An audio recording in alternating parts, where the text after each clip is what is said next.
ओम शांति। ओम शांति। ओम शांति। हम आत्माएं शांत स्वरूप, पवित्र स्वरूप, सुख स्वरूप आत्माएं हैं। हम आत्माएं शांति के सागर, सुख के सागर, पवित्रता के सागर की संतान हैं। हम आत्माएं पवित्र धाम की रहने वाली आत्माएं हैं। इस स्मृति से हमें अपने सत्य स्वरूप में लौटना है। सच्चाई से परिचित कराकर सच्चा बनने की समझ देने वाले सत्यम शिवम सुंदरम शिव पिता परमात्मा जी का तहे दिल से धन्यवाद करेंगे। सच्चाई और सफाई का सबूत देकर अपने सत्य स्वरूप में लौटने वाले व्यक्त ब्रह्मा, अव्यक्त ब्रह्मा, गुप्त बड़ी माँ, big brother, great great grandfather का रोल प्ले करने वाली आत्मा ब्रह्मा जी का तहे दिल से धन्यवाद करेंगे। धन्यवाद करते हुए दोनों ज़बरदस्त लाइट्स को हासिर नासिर करते हुए मीठे प्यारे शिव पिता परमात्मा जी के महावाक्य हम उन्हीं से समझेंगे।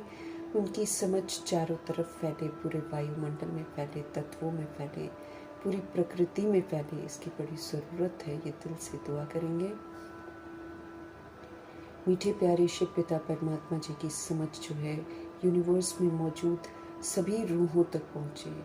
दिल से दुआ करेंगे उन आत्माओं तक पहुँचे जो इस समय वृद्ध शरीरों में हैं लेकिन देह के रिश्तों में फंसी पड़ी हैं।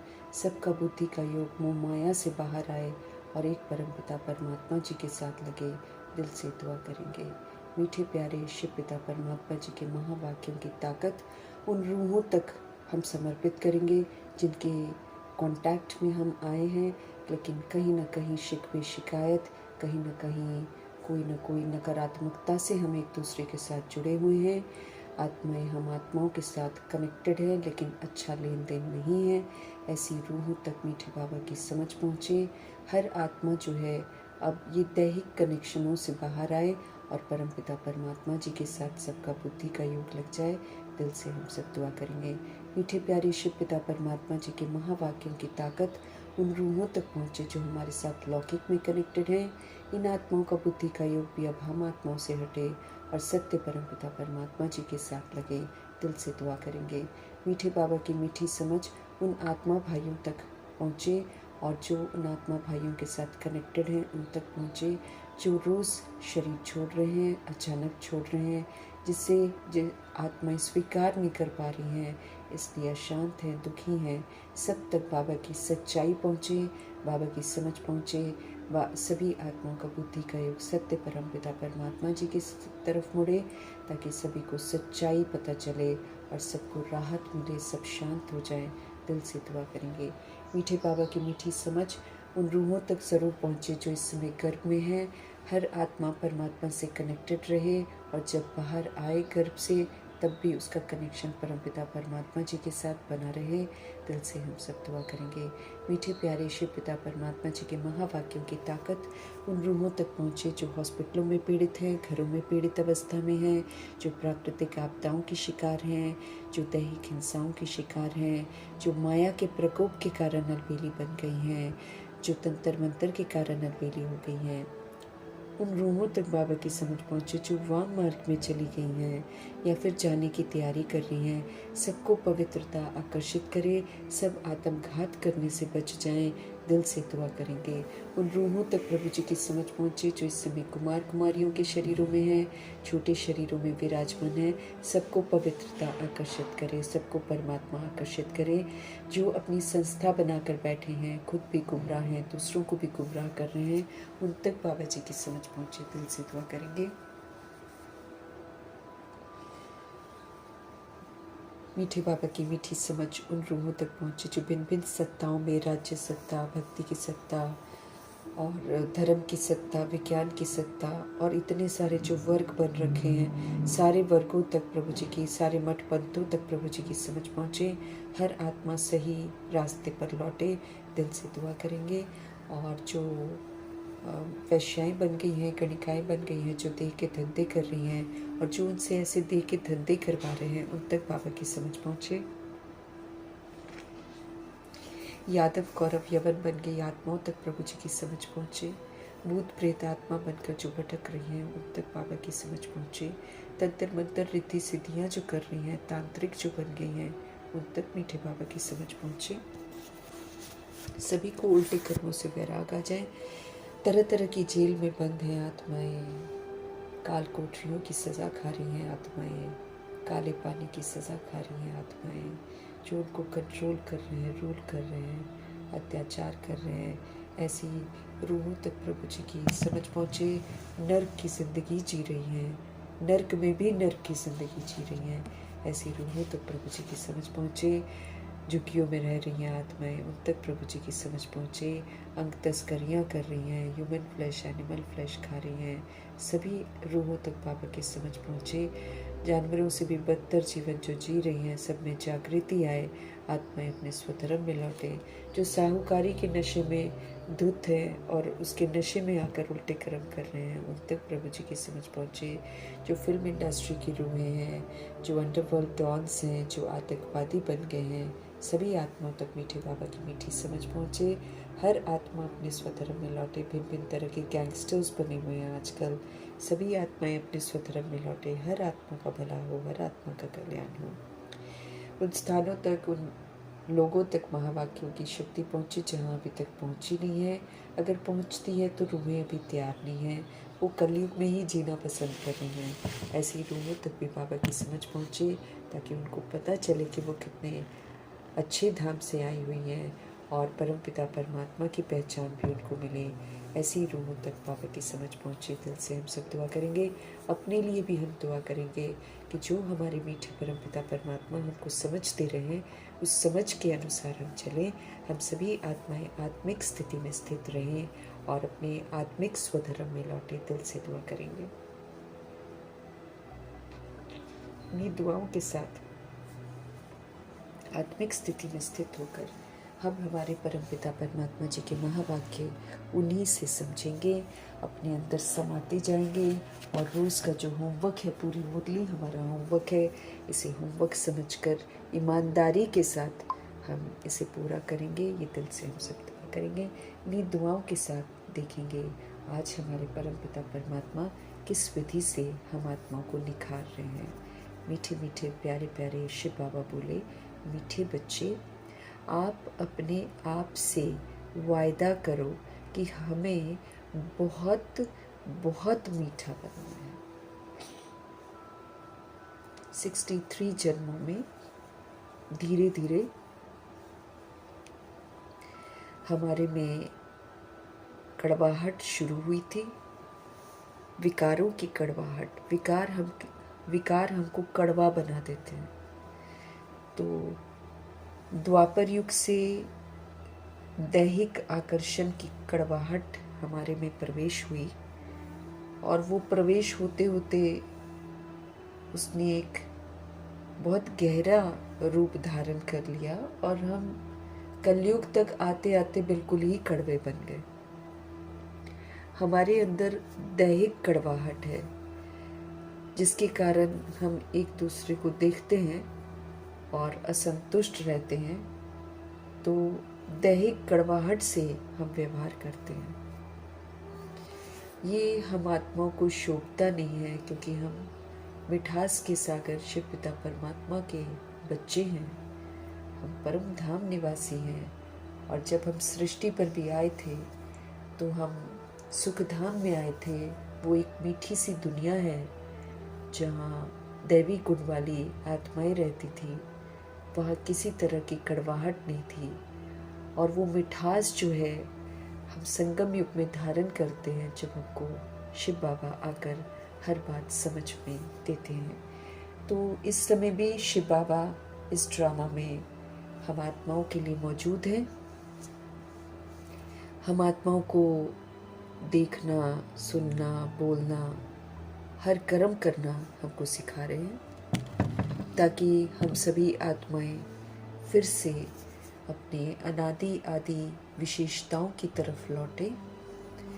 और जब हम विशेषताओं की तरफ लौटेंगे तो ये जो अनादि आदि विशेषताएं हैं वे हम आत्माओं में यहाँ प्रैक्टिकल में होनी चाहिए।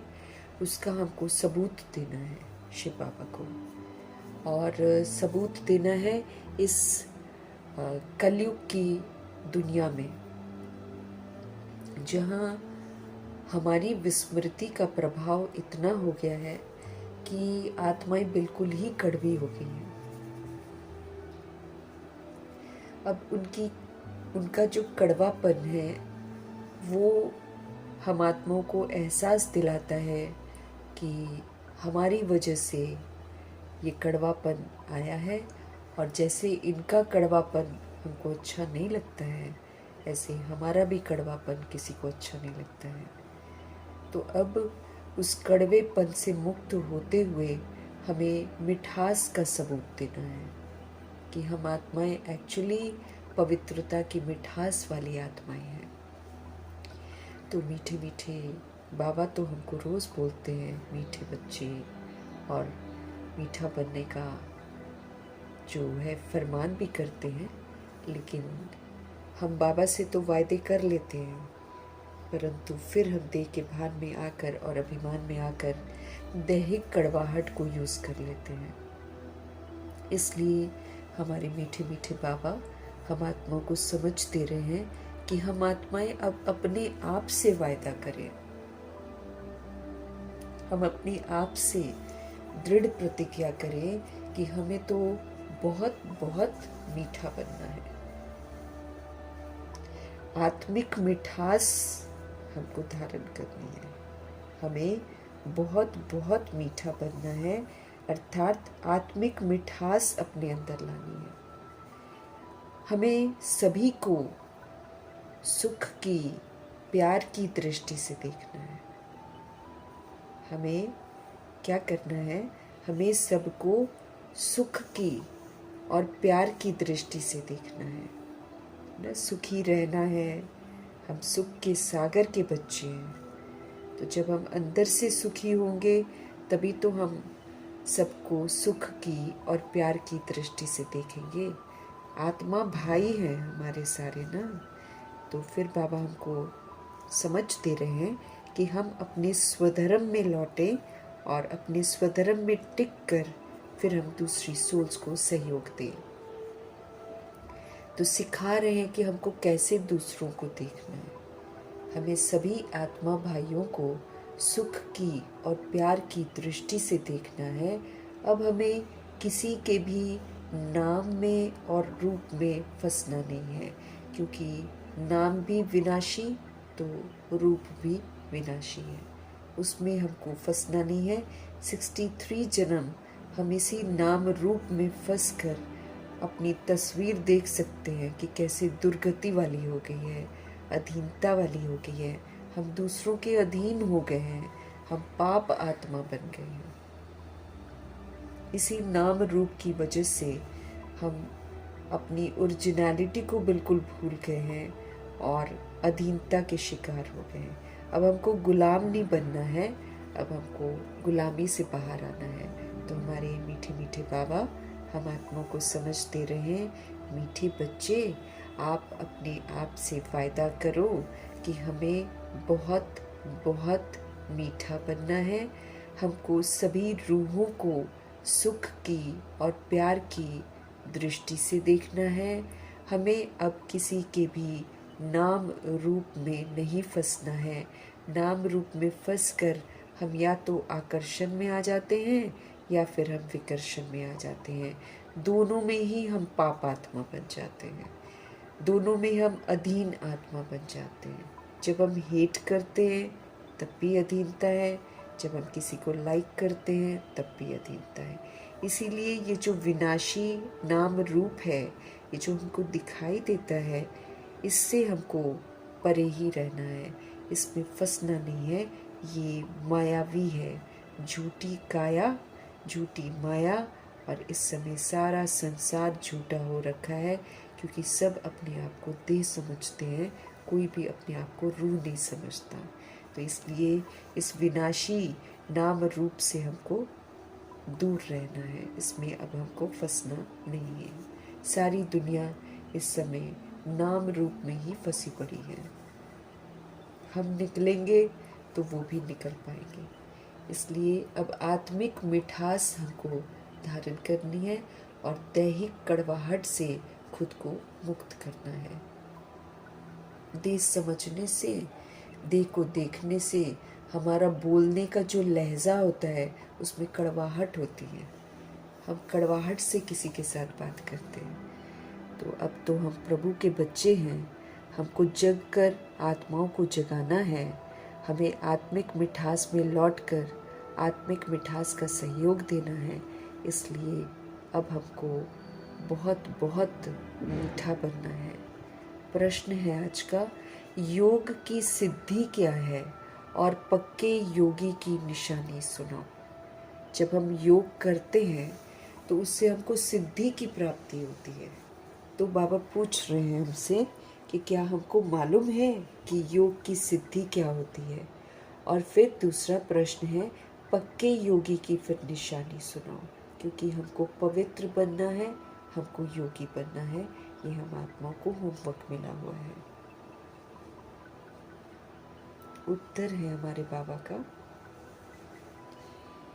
सब कर्म इंद्रियां बिल्कुल शांत, बिल्कुल शीतल हो जाए, ये है योग की सिद्धि। जैसे जैसे हम योग लगाते जाएंगे वैसे वैसे हम आत्मा रूपी बैटरी चार्ज होती जाएगी, वैसे वैसे हमको परमात्म ताकत मिलती जाएगी, वैसे वैसे हमारी कर्म इंद्रियां बिल्कुल शांत, बिल्कुल शीतल हो जाएंगी। तब समझ लो कि हाँ, हमने योग किया और हमको योग से सिद्धि प्राप्त हुई है। तो योग जब हम बाबा से लगाते हैं, अपने को आत्मा समझकर परमपिता परमात्मा जी को हम याद करते हैं, तो हमको सिद्धि की प्राप्ति होती है। और वो सिद्धि ये हो जाती है कि कर्म इंद्रियां जो मेरी चंचल हैं, जो मेरी शैतान चंचल हो जाती हैं, वो बिल्कुल शांत हो जाती है, शीतल हो जाती है। अच्छा, तो योग की सिद्धि हमको प्राप्त होती है। अगर हम योग करते हैं तो सिद्धि ज़रूर मिलती है, सफलता मिलती है। और वो सफलता भगवान जी कह रहे हैं कि हमारी जितनी भी कर्म इंद्रियां हैं, ये आँख है, ये नाक है, मुख है, ये जो बड़े चंचल हो गए हैं, ये बिल्कुल शांत हो जाएंगे और बिल्कुल शीतल हो जाएंगे। ये है योग की सिद्धि। पक्के योगी बच्चे वो जिनकी कर्म इंद्रियां जरा भी चंचल ना हो। एक तो बाबा ने बोला कि योग की सिद्धि क्या है, दूसरा बाबा ने प्रश्न किया है कि पक्के योगी की निशानी सुनो। जिसका पक्का योग लग जाएगा ना प्रभु जी के साथ, उनकी कर्म इंद्रियां जरा भी किसी चीज को देखकर चंचल नहीं होंगी। हमारी कर्म इंद्रियां किसी को देखकर चंचल हो जाती हैं, है ना, किसी की बात सुनकर चंचल हो जाती हैं। अच्छा, खाने पीने की चीज़ों को देखकर चंचल हो जाती हैं, पहनने की चीज़ों को देखकर चंचल हो जाती हैं, रहने की जगह को देखकर चंचल हो जाती हैं। अब सारी चंचलताओं से हमको मुक्त होना है। तो जो पक्का योगी होगा, जो बाबा से योग लगा कर रखता है, उसकी कर्म इंद्रियां जो है ना, वो जरा भी चंचल नहीं होगी। रिंचक भी किसी देहधारी में आंख न डूबे, उनकी रिंचक भी किसी देहधारी में आंख नहीं डूबेगी, वो नहीं देखेंगे किसी देहधारी को। मीठे बच्चे, अब तुम जवान नहीं हो, अब तुम्हारी वानप्रस्थ अवस्था है। एक तो हमारा ज्ञान में बचपन होता है, चलो उसमें चलता है, कभी कभी हम गड़बड़ियाँ करते हैं तो प्रभु जी फिर से हमको उंगली पकड़कर आगे ले जाते हैं। जब जवानी होती है तो फिर बाबा गाइड करते हैं, जब हम गिरते हैं तो फिर बाबा कहते उठो। अब जवानी में ज्ञान की जवानी की बात कर रहे हैं बाबा। लेकिन अब जो है ये देखो, हम समाप्ति की तरफ जा रहे हैं ना, तो इसलिए प्रभु जी बोल रहे हैं कि भाई अब तुम जवान नहीं हो, अब तुम वानप्रस्थ अवस्था में हो, अब तुम मैच्योर हो, अब तुम समझदार हो, अब वाणी से परे जाने का समय आ गया। तो तुम्हारी अवस्था जो है अब वानप्रस्थी की हो गई है। तो जैसे दुनिया में सोचते हैं कि 60 के बाद बॉडी, जब 60 की बॉडी हो जाती है उसके बाद वाली बॉडी में लोग अक्सर ये समझते हैं कि लोगों की जो विकारी वृत्ति होती है दैहिक वाली, वो ख़त्म हो जाती है। ऐसा लोग सोचते हैं, पहले सोचा करते थे। अब तो कलयुग का अंतिम दौर है ना, तो इसमें तो हम देख ही रहे हैं कि दुनिया में अब हम आत्माओं को समझ मिली है कि हमारी चंचलता ने देखो क्या कर दिया है। अब हमको अपनी चंचलता को खत्म करना है। तो ज्ञान में बचपन से गुजरे, फिर जवानी से गुजरे, अब हमारी वानप्रस्थ अवस्था है। अब हमारी वाणी से परे जाने का समय आ गया है। इसलिए हमारी चंचलता समाप्त होनी बहुत ज़रूरी है। तब जाकर जो रूहें अभी गलत काम कर रही है ना, उनको वैराग आना शुरू हो जाएगा उस गलत काम से। सब लौट आएंगे अपने स्वधर्म में। इसलिए बाबा हमारी जिम्मेवारियों का एहसास दिला रहे हैं। इसलिए हमको वरदान मिला था, पवित्र भव योगी भव। इन्हीं 2 वरदानों को तो हमको फलीभूत करना है, पवित्र भव योगी भव। तो प्रभु जी आज हमको समझ दे रहे हैं कि अगर तुम मुझसे योग लगाते हो तो योग की सिद्धि ज़रूर होती है, अर्थात हमको सफलता ज़रूर मिलती है। अगर हमारा योग अच्छा होगा तो हमारी सारी जितनी भी कर्म इंद्रियां जो चंचल हो गई हैं वो बिल्कुल शांत हो जाएंगी और बिल्कुल शीतल हो जाएंगी। ये इफ़ेक्ट पड़ेगा शांति के सागर और शीतलता के सागर शिव पिता परमात्मा से योग लगाने का। तब समझो कि हाँ, मैंने योग लगाया और मुझे सिद्धि मिली, मुझे सफलता मिली।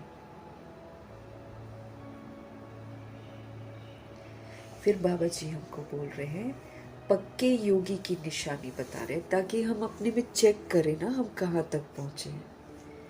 पक्के योगी बच्चे जो होंगे उनकी कर्म इंद्रियां किसी को भी देखकर, किसी भी चीज़ को देखकर, दुनिया की कोई भी चीज़ को देखकर चंचल होंगी ही नहीं कभी भी। चंचल मीन्स मुड़कर देखना, आकर्षित होना, किसी चीज़ को पाने की चाहना आ जाना, ये सारी चीज़ क्या चंचल। रूह जो परमधाम निवासी है वो बाबा कहते चंचलता से मुक्त आत्मा होती है। ये तो दैहिक चंचलता आ जाती है ना हमारे अंदर। तो फिर बाबा जी बोल रहे हैं, पक्के योगी बच्चे वो जिनकी कर्म इंद्रियां जरा भी चंचल ना हो, रिंचक भी उनका किसी देहधारी में आंख नहीं डूबेगी। मतलब वो दैहिक दृष्टि से किसी को नहीं देखेंगे, फिर चाहे वो घर के बच्चे हों या वो रिश्ते हों या कोई भी हो। घर के बच्चे भी जो है ना, उनको आत्मिक दृष्टि से देखेंगे, उनको प्रभु की अमानत समझेंगे। अगर हम उसमें समझते हैं कि ये मेरा बच्चा है, दिस इज चंचलता, दैहिक चंचलता है ना। उसको देखते हैं ना, बच्चों को कैसे देखते हैं, मेरा है मेरा है, ऐसे जैसे मेरी प्रॉपर्टी है, मेरा है। चंचलता है ये। ये आत्मा की चंचलता है। किसी भी देहधारी में आंख नहीं डूबती पक्के योगी की। मीठे बच्चे, अब तुम जवान नहीं हो, अब तुम्हारी वानप्रस्थ अवस्था है। अब घर जाने का टाइम आ गया है। अब तो तुमको मैच्योर होना चाहिए, बाबा कहते हैं। अभी भी तुम इधर उधर नहीं देख सकते हो, चंचल नहीं हो सकते हो। गीत है, जाग सजनिया जाग, नवयुग आया की आया।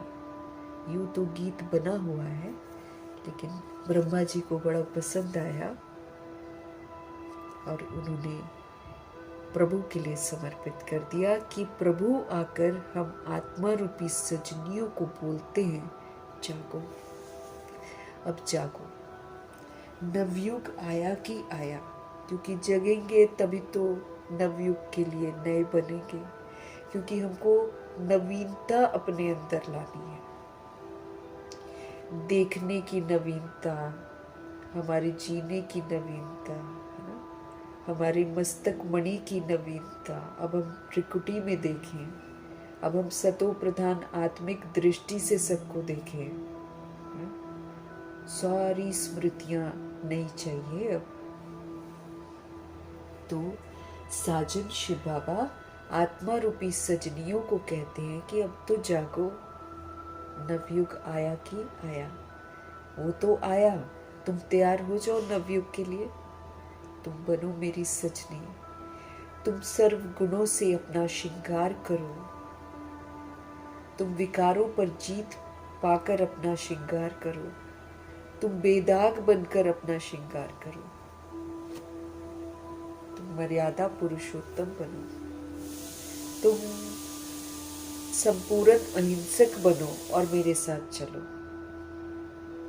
जाग सजनिया जाग, नवयुग आया कि आया। ओम शांति। मीठे मीठे रूहानी बच्चों ने गीत सुना। हम रूहें बाबा से पढ़ रहे हैं। हम रूहें इस समय बॉडी में हैं, लेकिन हम अपने को आत्मा समझते हैं। तो जब हम आत्मा समझते हैं तब हम रूहानी बच्चे हैं। जब तक हम आत्मा नहीं समझ रहे हैं तब तक हम बाबा का रूहानी बच्चा भी नहीं है। मीठे मीठे रूहानी बच्चों ने गीत सुना। इसके अर्थ पर दिल में विचार सागर मंथन करना है और खुशी में आना है। हम मुरली में जो भी पढ़ते हैं उस पर मुझे विचार जरूर करना है, उसकी गहराइयों में जाना है, उसका मंथन करना है तो मक्खन निकलेगा। बाबा बोले जो मंथन करने से मक्खन निकलेगा उसी से आत्मा में ताकत आती है। ज्ञान रूपी माखन है ना, खाली सुनने से, रीड करने से ताकत नहीं आती है। जब हम इस पर विचार करते हैं, गहराई में जाते हैं, उसका मंथन करते हैं तो ताकत आती है, खुशी भी होती है बहुत। विचार सागर मंथन करने से खुशी में आते हैं हम सब। बाबा हमको समझ दे रहे हैं। क्यों? क्योंकि ये है नई दुनिया के लिए नई बातें। मुरली जो है वो हमारे लिए नई बातें हैं, सारी की सारी नई बातों के साथ ही तो हम नई दुनिया में जाएंगे। पुरानी बातों के साथ नई दुनिया में नहीं जा सकते हैं। तो सारी नवीनता अब मुझे धारण करनी है। जब हम उस पर विचार करेंगे, उसकी गहराइयों में जाएंगे, मंथन करेंगे, तब तो ताकत मेरे में आएगी।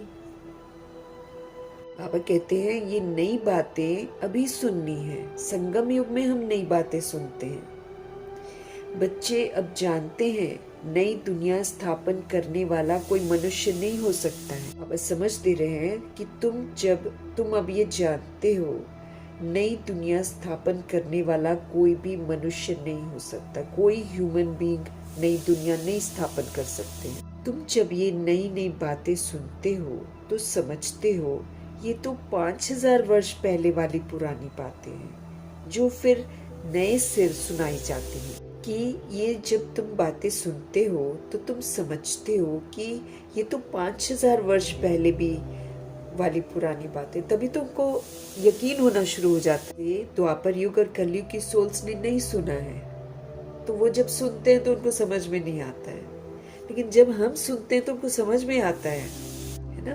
परमात्म ज्ञान को हमने 5000 वर्ष पहले भी सुना है, इसलिए जब हम सुनते हैं ना तो हमको अच्छा लगता है। द्वापर युग कलयुग की सोल्स के पल्ले नहीं पड़ेगा। वही बोल रहे हैं कि तुम जब ये बातें सुनते हो तो तुम समझते हो ये तो 5000 वर्ष पहले वाली पुरानी बातें हैं जो हम फिर से नए सिरे सुनाई हमको जाती है, नए सिरे से बाबा कहते सुनाई जाती है।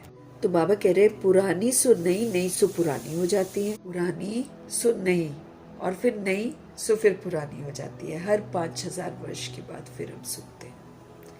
अभी तुम जानते हो 5000 वर्ष पहले वाली वही बातें बाबा नई करके हमको सुनाते हैं। अब हमको समझ में आता है कि हम वही बातें सुन रहे हैं, बातें वही हैं जो हमने पहले भी सुनी है। किस लिए सुनाते हैं? ताकि हम नई दुनिया का वर्षा पाए। अब हम अपने आप को सतोगुणी आत्मा समझेंगे, सतयुगी देव आत्मा समझेंगे। नया है ना ये, तो नया समझेंगे तो नया बनेंगे, तो नई दुनिया में जाएंगे।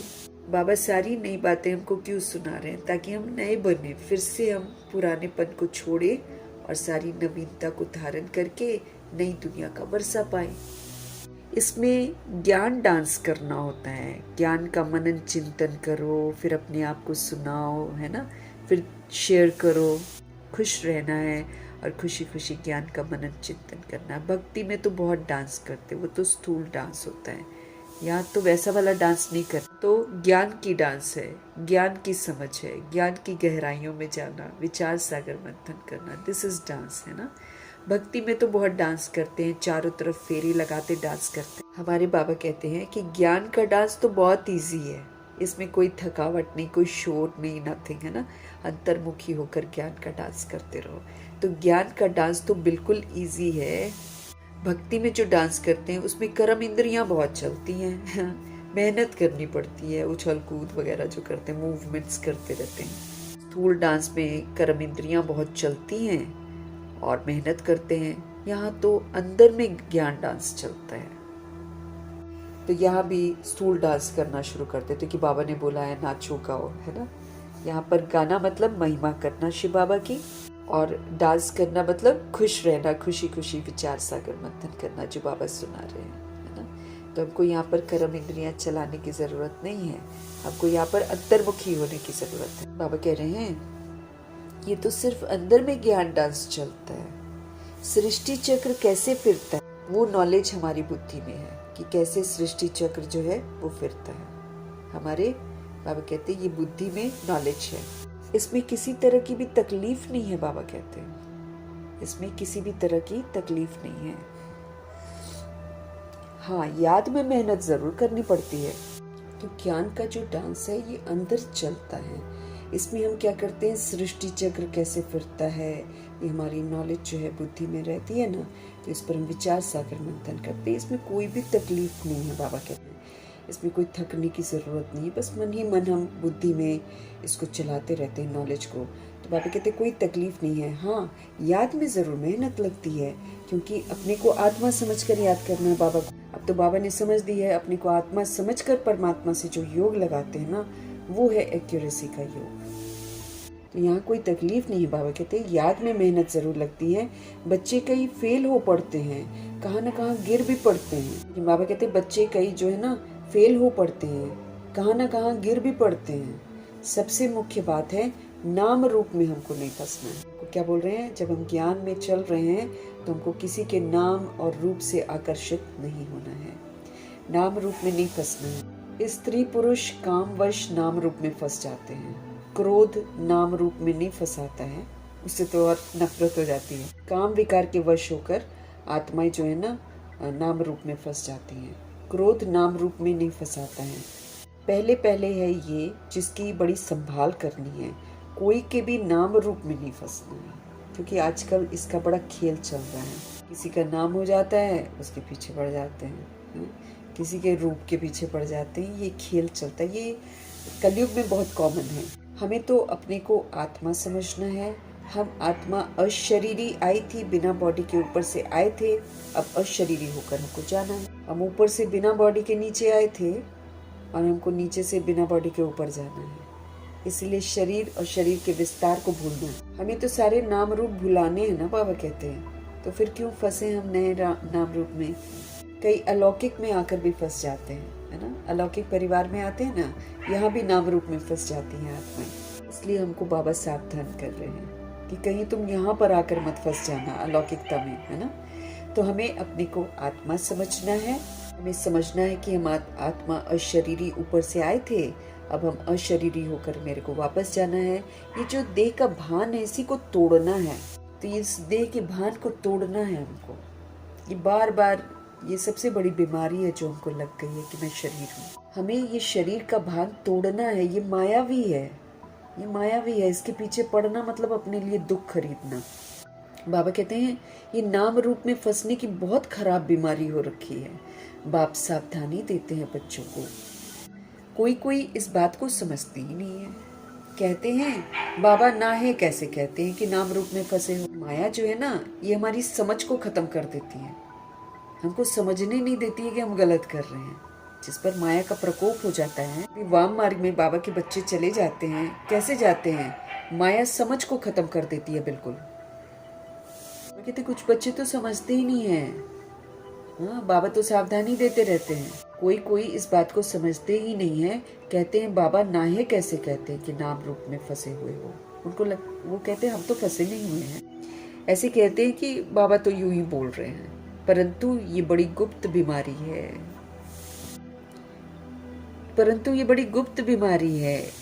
इसलिए साजन परमपिता परमात्मा आत्मा सजनियों को अथवा बाप बच्चों को जगाते रहते हैं। बच्चे जागो, अब फिर से कलयुग के बाद सत्युग आना है। अब जाग जाओ, अब सच्चे बनो, अब झूठ न बोलो, है ना। इसलिए हमारे बाबा, कल्याणकारी बाबा, हमको जगाते हैं। कहते बच्चे जागो, अब फिर से कलयुग के बाद सत्युग आना है। बाप ज्योति जगाने आते हैं और मनुष्य मरते हैं तो उनकी ज्योत जगाते हैं। कैसे कोई शरीर छोड़ देता है तो दिया जलाते हैं और ध्यान रखते हैं कि ये बुझ ना जाए। जो खुद ही बुझी हुई है, जिनकी ज्योत खुद बुझी हुई है, वो स्थूल दिए जगाकर वो जो शरीर छोड़ गया है उसको रास्ता दिखाते हैं। रीति रस्म ही इतने बेकार बेकार बना रखे हैं सब। तो बाबा क्या बोल रहे हैं? बाबा ज्योत जगाने आते हैं। सभी आत्माओं की ज्योत बुझी हुई है, उस ज्योत को जगाने के लिए बाबा आते हैं। कहते हैं बच्चे जागो, अब फिर से कलयुग के बाद सत्युग आना है। बाप ज्योति जगाने आते हैं। मनुष्य मरते हैं तो उनकी ज्योत जगाते हैं ना, कि नाम की ज्योत जगाते हैं। ध्यान रखते बुझे नहीं, ऐसे करते हैं। उनको ये पता ही नहीं है, जिसने शरीर छोड़ा है उसको तो सब कुछ दिखने लग गया है। तुम जो शरीर में हो तुम्ही को नहीं दिख रहा है, उसको तो सब कुछ दिख रहा है। हमारी आत्मा की ज्योत जगाते हैं, वो स्थूल दिए जलाते हैं। ये फर्क पड़ जाता है। तो हमारे बाबा ज्योति जगाने आते हैं और मनुष्य मरते हैं तो उनकी ज्योत जगाते हैं। दीपक जलाया ना, उसकी संभाल करते हैं, बुझ न जाए। उसको कैसे दिखेगा? कंफ्यूज हो जाते हैं, बॉडी को जला देते हैं। आत्मा की नॉलेज उतनी है नहीं, लेकिन फिर भी बोलते हैं कि वो व्यक्ति के लिए, वो तो उस व्यक्ति के नाम को बुद्धि में रखते हुए उसके लिए ज्योत जगाते हैं। एक तरफ उसकी बॉडी भी जला देते हैं। कुछ समझते नहीं है। जो बॉडी में है उसको कुछ समझ में नहीं आया। वो तो सोल तुम्हारे मन की बात भी जान रही है। भीड़ कितनी भी इकट्ठी हो, एक एक के मन की बात को जानती है। वो तो सबके दिल की बात जान जाती है। कौन क्या सोच रहा है, कौन क्या बोल रहा है, कौन सच में दुखी है जाने से, कौन खुशियां मना रहे हैं, कौन अंदर से जश्न मना रहे हैं कि अच्छा हुआ। सोचते हैं ये तो मर गया, इसको तो पता ही नहीं चलेगा। उसी को सबसे ज्यादा पता है। दीपक जलाते हैं, फिर उसकी संभाल करते हैं कि बुझ ना जाए, आत्मा को अंधियारा ना हो जाए। में ये है सब भक्ति मार्ग की बातें। भक्ति मार्ग अंधेरा वाला ही तो मार्ग है। किसी को कुछ नहीं मालूम है, सब अंधे हैं। एक दूसरे को देखकर एक दूसरे के पीछे जाते रहते हैं। वास्तव में ये सारी भक्ति मार्ग की बात है। आत्मा तो सेकंड में चली जाती है। कई लोग ज्योति को भी भगवान मानते हैं। ब्रह्म को बड़ी ज्योति कहते हैं। ब्रह्म को बहुत बड़ी ज्योति समझते हैं। ब्रह्म समाजियों का मंदिर होता है ना, रात दिन वहाँ ज्योति जगती है, रात दिन, क्योंकि वो उसी को भगवान समझते हैं। कितना खर्चा होता है ज्योत जगाते हो, तो बाबा कहते कितना भक्ति में खर्चा होता है ना, फालतू घृत जाता है। बोलते हैं फालतू घृत जाता है। यहाँ वो कुछ भी डालने का नहीं है। जब हम बाबा के बन जाते हैं, जब हमको समझ मिल जाती है, तो यहाँ हमको कोई घृत डालने की बात नहीं है। यहाँ तो याद करना है। याद जो है ना, वो घृत का काम करती है। आप याद करो बाबा को, घृत का काम करेगी। हमको अलग से घी डालने का जरूरत नहीं है। तो मीठे मीठे बच्चे ये समझते हैं। नई बातें होती है ना, इसके कारण ही झगड़े होते हैं। लोग एक्सेप्ट नहीं कर पाते हैं। नई बातें होने के कारण ही झगड़ा होता है। बाप कहते मैं आता हूँ इसके पास, स्वीट चिल्ड्रन के पास आता हूँ, भारत में ही आता हूँ। अपना जन्म, देश सबको प्यारा लगता है ना। बाप को तो सब प्यारे लगते हैं। मुझे तो सभी प्यारे लगते हैं, लेकिन फिर भी मैं अपने भारत देश में ही आता हूँ। भगवान जी उस दुनिया में आते हैं, उस देश में आते हैं जहाँ 5000 वर्ष का ड्रामा चलता है। कहते फिर भी मैं अपने भारत देश में ही आता हूँ। गीता में अगर श्री कृष्ण का नाम नहीं होता तो सब मनुष्य मात्र शिव बाबा को मानते, लेकिन कृष्ण डालकर नाम कंफ्यूज कर दिया है। शिव के मंदिर में कितने जाते हैं। बड़े से बड़ा मंदिर सोमनाथ का था। सबसे बड़ा मंदिर, पहला मंदिर जो ब्रह्मा जी ने बनवाया था, वो सोमनाथ है। शिव के मंदिर में कितने जाते हैं। बड़े से बड़ा मंदिर सोमनाथ का था। अभी तो कितने ढेर के ढेर मंदिर बने हैं। श्री कृष्ण को इतना सब मानते नहीं है जितना बेहद के बाप को मानते हैं। सारी दुनिया कृष्ण को नहीं मानती है ना, लेकिन बेहद के बाप को मानते हैं, लाइट को मानते हैं। गॉड इज लाइट कोई बोलेगा तो कोई ऑब्जेक्शन नहीं करता है। तो श्री कृष्ण को इतना सब मानते नहीं। तो इस समय तुमको इन जैसी प्यारी वस्तु और कोई है ही नहीं। इसमें साकार की महिमा कोई है नहीं।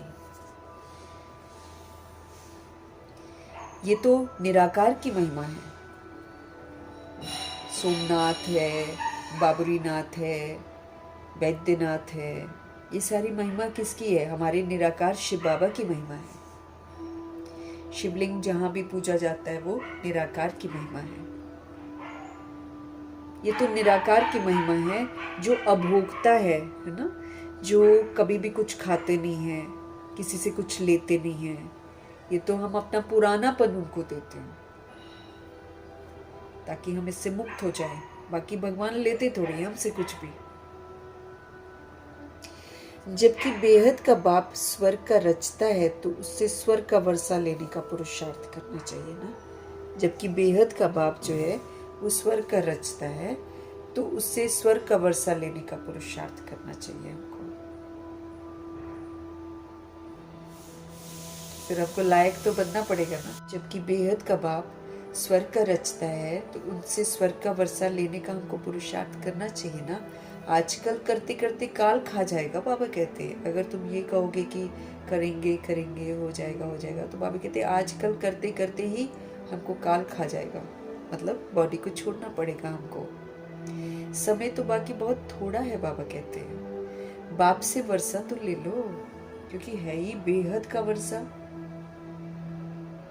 बाप से वर्षा तो ले लो। बाबा कहते हैं समय तो वैसे ही थोड़ा है। जब प्रोब लिखते हैं तो उस समय समझाना भी है। जबकि निश्चय करते हो वह बेहद का बाप है तो बाप से वर्षा लेने का पुरुषार्थ करो, नहीं तो बाहर जाने से झट भूल जाएंगे।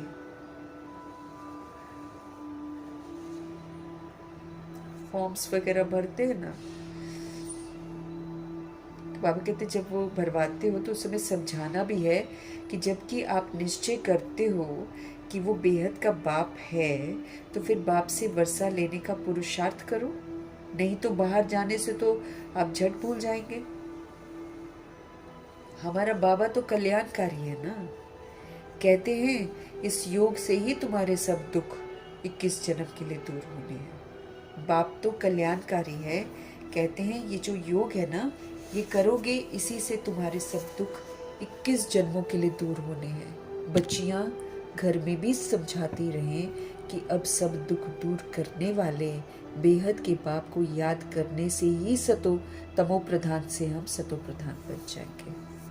जो भी ज्ञान में आते हैं, बाबा चाहते हैं कि बच्चियां जो हैं वो घर में भी समझाती रहें कि अब सब दुख दूर करने वाले बेहद के बाप को याद करो, तभी हम तमो प्रधान से सतो प्रधान बन सकेंगे।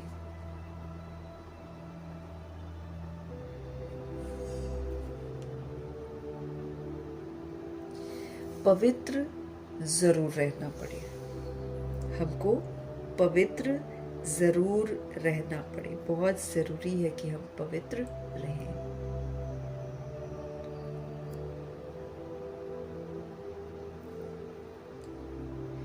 मूल बात है पवित्रता की, प्योरिटी की मेन बात है। जितना जितना याद में जास्ती रहेंगे तो इंद्रियां भी फिर हमारी शांत हो जाएंगी। जितना जितना हम बाबा को याद करेंगे तो बाबा बिल्कुल शांत है ना, बाबा में तो चंचलता नहीं है, तो उनको याद करेंगे तो मेरी चंचलता खत्म हो जाएगी। देहधारियों को याद करेंगे तो चंचलता और बढ़ती चली जाएगी। सारा दैहिक चंचलता, रिएक्ट, रिजेक्ट, क्वेश्चन, करेक्शन, ये सारी चंचलता आ गई हमारे अंदर। बॉडी को देखकर हम लोग ऐसा काम करते हैं। तो हमारे बाबा जी बोल रहे हैं मूल बात है पवित्रता की, और पवित्र तो ज़रूर रहना पड़ेगा। और जितना जितना हम बाबा की याद में रहेंगे तो इंद्रियां भी हमारी शांत हो जाएंगी। जब तक योग की सिद्धि पूरी नहीं होती है तो इंद्रियां भी शांत नहीं होती। जब हमको योग नहीं लगाते हैं तो फिर बाबा से हमको सिद्धि भी नहीं मिलती है, और सिद्धि नहीं मिलती है तो फिर हमारी कर्म इंद्रियां जो हैं ये फिर चंचल हो जाती हैं, शांत नहीं होती हैं। पवित्र तो जरूर रहना पड़े, मूल बात है पवित्रता की। जितना जितना याद में जास्ती हम रहेंगे तो हमारी इंद्रियां भी शांत हो जाएंगी। जब तक योग की सिद्धि पूरी नहीं होती है तो इंद्रियां भी शांत नहीं होती हैं। हर एक अपनी जांच करे, काम विकार मुझे कोई धोखा तो नहीं देता है। हर एक बाबा कहते अपनी जांच करो और देखो कि काम विकार मुझे कोई धोखा तो नहीं देता है। अब देखो, किसी को देखना, किसी से आकर्षित होना, ये काम विकार का हिस्सा है। किसी से कोई एक्सपेक्टेशंस रखनी, ये काम विकार का हिस्सा है। इसलिए खाली ये नहीं कि हाँ हम ब्रह्मचर्य में रह रहे हैं बस हो गया, नहीं। और जब तक मेरे अंदर में दैहिक दृष्टि है तब तक मेरी विकारी दृष्टि है। किसी को मेल फीमेल की तरह हम देख रहे हैं तो विकारी दृष्टि है। तो इसलिए इसकी बड़ी गहराइयों से अपनी हमको चेकिंग करनी है। बाबा कहते अपनी जांच करो, काम विकार कहीं मुझे कोई धोखा तो नहीं देता है, कहीं मैं किसी को देखकर आकर्षित तो नहीं होती हूँ। चेक करना है अपने आप को। कोई चंचलता हमारे अंदर नहीं होनी चाहिए अगर मैं पक्का योगी हूं तो। जब तक चंचलता है तब तक हम योगी नहीं है, तो खतरा है ना, क्योंकि योगी ही सुरक्षित है। पक्का योगी हमको बनना है। जैसे दादियाँ होती थी ना, उनके सामने आप किसी को भी ले जाओ, कितना भी आप नाचो गाओ, गुलजार दादी वहां पर होती ही नहीं थी। स्टेज पर बैठी है लेकिन वहां पर होती ही नहीं थी, किसी से प्रभावित नहीं होती थी। योगी आत्मा है ना।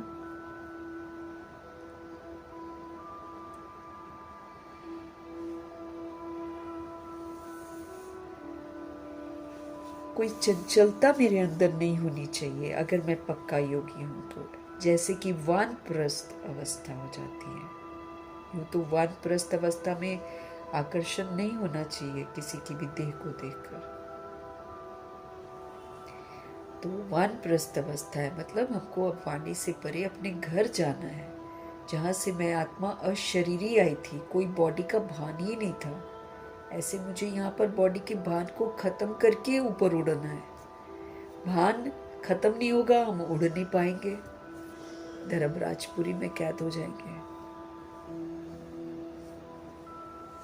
हमको बाप को ही याद करते रहना है। बाप सब बच्चों को समझाते हैं कि जब तुम अच्छे योगी बनेंगे, कहाँ भी आंख आपकी नहीं डूबेगी, तो फिर तुम्हारी इंद्रियां जो है ना शांत हो जाएंगी। फिर कोई भी सामने होगा, भ्रिकुटी में ही नजर रहेगी, आत्मा ही दिखाई देगी, बॉडी दिखाई ही नहीं देगी।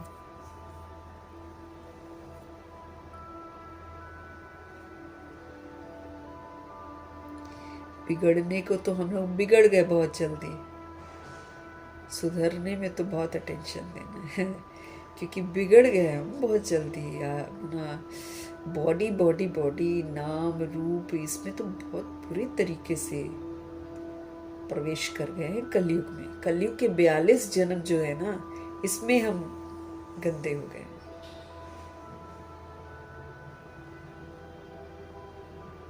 इंद्रियों को शांत करना है।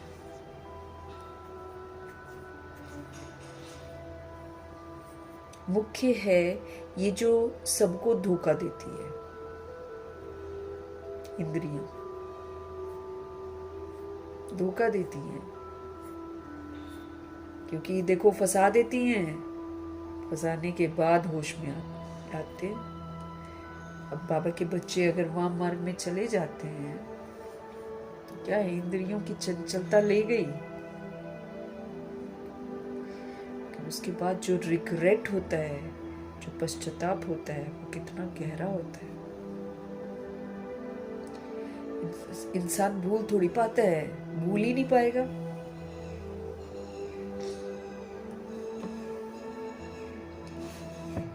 मुख्य है ये जो सबको धोखा देती है, इंद्रियां।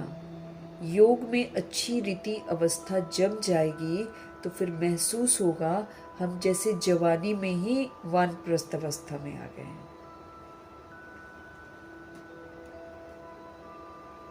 योग में अच्छी रीति अगर हमारी अवस्था जम जाएगी ना, तो फिर ये महसूस होगा कि हम जैसे जवानी में ही वानप्रस्थ अवस्था में आ गए, मैच्योर हो गए, समझदार हो गए।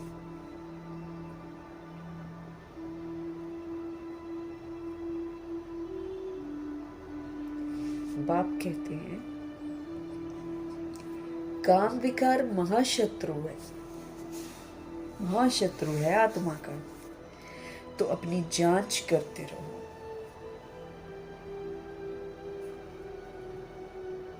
अपनी जांच करते रहो। जितना याद में रहेंगे उतना कर्म इंद्रियां शांत हो जाएंगी और बहुत मीठा स्वभाव हमारा हो जाएगा। एक्चुअली ये जो विकार हमारे अंदर आते हैं ना, ये ही हमको कड़वा बनाते हैं। हम कड़वे हो जाते हैं स्वभाव में।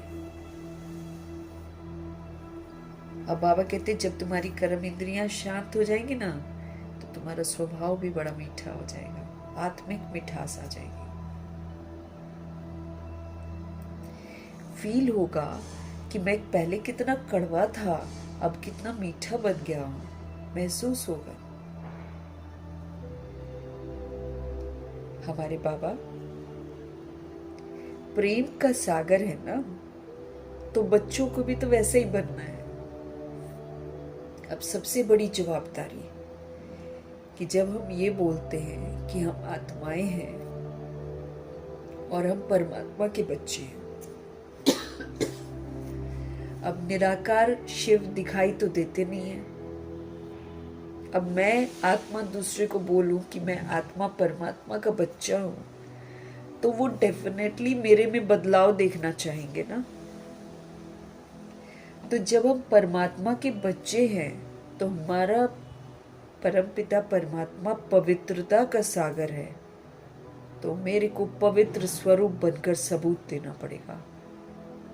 वो शांति का सागर है, मुझे शांत स्वरूप बनकर प्रूफ देना पड़ेगा कि हाँ मैं उनका बच्चा हूं।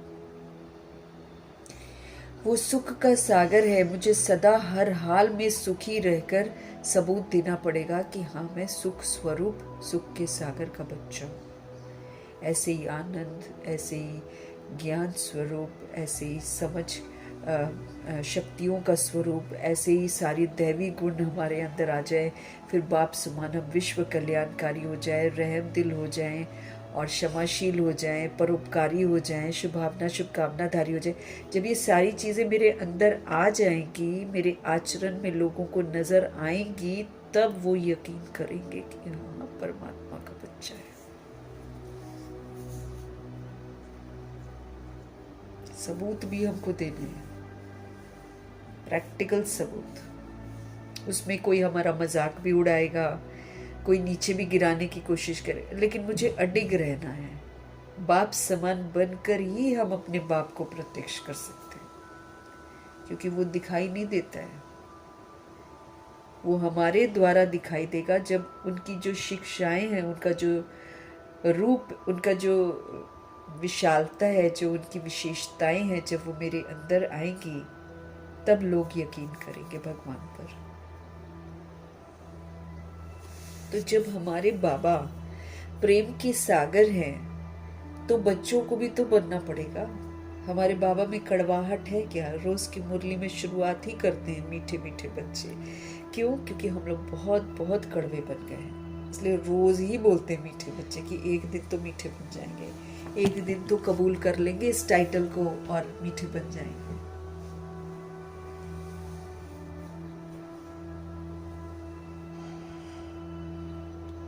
तो बाबा कहते हैं सबके साथ प्यार की दृष्टि रहनी चाहिए हमारी, सबके साथ।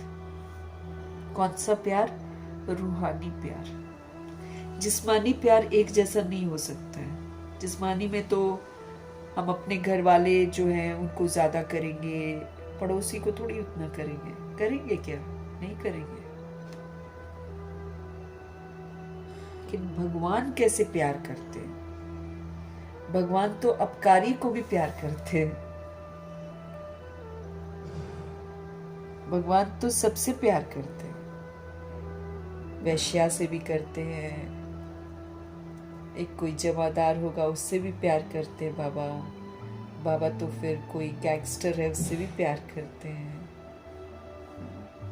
सबसे प्यार करते हैं भगवान जी तो, क्योंकि बाबा रूह को देखते हैं, सतोगुणी रूह को देखते हैं। हमको भी सिखाते हैं कि तुम भी सतोगुणी रूह को देखो, देह को मत देखो, तो तुम भी फिर सबसे प्यार करोगे। ये भी मुझे सबूत देना।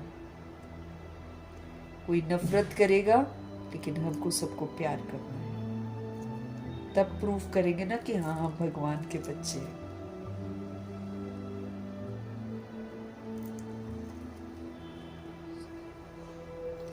आप जितना याद में रहेंगे ना, उतना आपकी कर्म इंद्रियां शांत हो जाएंगी और आपका जो स्वभाव है, बाबा जी कहते हैं, वो बहुत मीठा बन जाएगा। फील होगा आपको खुद ही कि मैं पहले कितना कड़वा था, अब कितना मैं मीठा बन गया हूँ। बाबा प्रेम का सागर है ना, तो बच्चों को भी बनना है। तो बाबा कहते हैं सबके साथ प्यार की दृष्टि रखो। प्यार हम तभी कर सकते हैं जब हम सबको आत्मा भाई के रूप में देखेंगे कि ये मेरा भाई है, आत्मा है।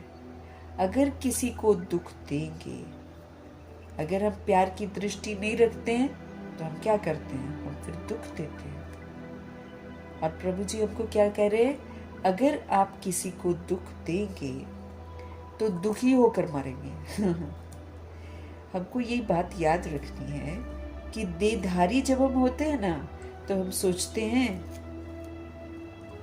कि दैहिक जरूरत पूरी करेंगे तभी सुख मिलता है बच्चों को, चाहे रिश्तों को। लेकिन हमारे बाबा हमको बताते हैं कि जब हम सबके साथ सतोगुणी व्यवहार करेंगे ना, और सबके साथ सतयुगी व्यवहार करेंगे, तब हम सुख देते हैं। जब हम सच्चे रहते हैं और दूसरों को सच्चाई का सहयोग देते हैं, तब हम सुख देते हैं। कि जब हम खुद को देह समझते हैं और दूसरे को दैहिक दृष्टि से देखते हैं, तो हम उसको दुख देते हैं, हमको पता नहीं चलता है। अब देखो, कई लोग बोलते हैं ना, किसी ने किसी के साथ अच्छे से बात नहीं करी, वो कितना अपने मन में ले लेता है, फिर बोलता रहेगा उसने मेरे साथ बात नहीं करी, उसने मेरे को देखकर उधर मुंह कर लिया। ऐसे करती है ना सोल्स। तो सोल्स को सुख देना मतलब सभी को आत्मिक रूप में देखना और सभी को आत्मिक सहयोग देना, सतोगुणी सहयोग देना, सतयुगी सहयोग देना। बाबा कहते इसी से तुम्हारे कर्म बंधन जो है वो तुम उससे मुक्त होगे। अपने आप जिनके बंधन में तुम बंधे हुए हो ना, वो आपको निर्बंधन कर देंगे। अगर आप उसके साथ आत्मिक दृष्टि वृत्ति से व्यवहार करोगे, सतोगुणी व्यवहार करोगे, तो हर आत्मा संतुष्ट हो जाएगी। तो बहुत एक लोग कभी कभी पूछते हैं कि जो घर वाला है वो ऐसे उल्टे काम करने को बोलता है, हम लोग उसको नहीं करते हैं, तो बाबा तो बोलते हैं कि दुख नहीं देना है। कहीं हम दुख तो नहीं दे रहे हैं? दिमाग देखो कैसे चलता है। बाबा तो बोलते हैं कि पवित्र रहना है, किसी भी हाल में रहना है। वो फिर उनके दिमाग में आ जाता है कि अगर हम इनको इनके मनपसंद का कार्य नहीं करते हैं तो हम इनको दुख दे रहे हैं। वो तो मायावी है, वो तो मायावी तरीके से आप परवार कर रहे हैं। वो विस्मृत आत्मा है। आपको स्मृति स्वरूप में रहकर उसको भी ठीक करना है, लेकिन उसमें सोचने लग जाती हैं कोई रूहें कि हम शायद दुख दे रहे हैं। अब ऐसी रूहें क्या करेंगी? उल्टे काम कर लेंगी ना। लेकिन हमको कॉन्सेप्ट बड़ा क्लियर रखना है कि दुख देना किसको बोला जाता है। दैहिक दृष्टि वृत्ति से जब हम कृति से, बोल से, संकल्प से और कर्म से व्यवहार जब हम करते हैं दैहिक वाला, तो हम सबको दुख देते हैं। लेकिन जब हम आत्मा समझकर, आत्मा को देखकर आत्मिक व्यवहार करते हैं तो हम सबको सुख देते हैं, क्योंकि फिर हम उसको सच्चाई से परिचित कराते हैं और वो रूह को बड़ा सुकून मिलता है।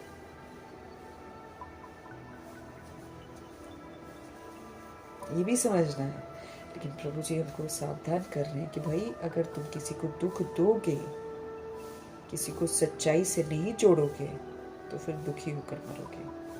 सच्चाई से कैसे जोड़ना है? हम जब आत्मिक स्थिति में स्थित होते हैं, जब हम आत्मिक व्यवहार करते हैं, जब हम सतोगुणी सत्युगी व्यवहार करते हैं, तो हम अगली सोल को सच्चाई से परिचित कराते हैं। वो भी सोल फिर वैसे हो जाती है। होता ही है ना, हम किसी के साथ अच्छे से बात करते हैं, वो भी हमारे साथ अच्छे से बात करता है। हम किसी के साथ बैड बिहेव करते हैं, वो भी हमारे साथ बैड बिहेव करता है। ये तो नेचुरल प्रोसेस है ना। तो इसीलिए जब हम सतोगुणी व्यवहार करेंगे, वो उसको सुकून मिलेगा आत्मा वाला, और फिर वो भी मेरे साथ वैसा ही व्यवहार करेगी। तो ये क्या हो गया? अच्छा लेन देन हो गया ना। तो बाबा जी हमको बोल रहे हैं कि अगर आप दुख देंगे, कड़वे रह जाएंगे, तो फिर आप दुखी होकर मरेंगे।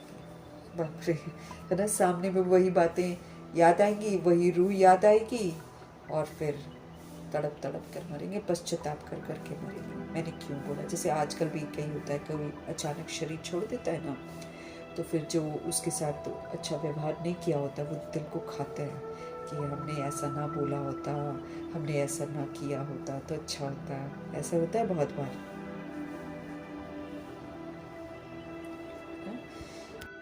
तो इसीलिए बड़ा बाबा हमको बोलते ना, बड़ा सोच समझ कर बोलो, मीठे बोल बोलो सबके लिए, वरदानी बोल बोलो सबके लिए। तो फिर हम मरते समय दुखी नहीं होंगे, नहीं तो हमको दुख बहुत होगा।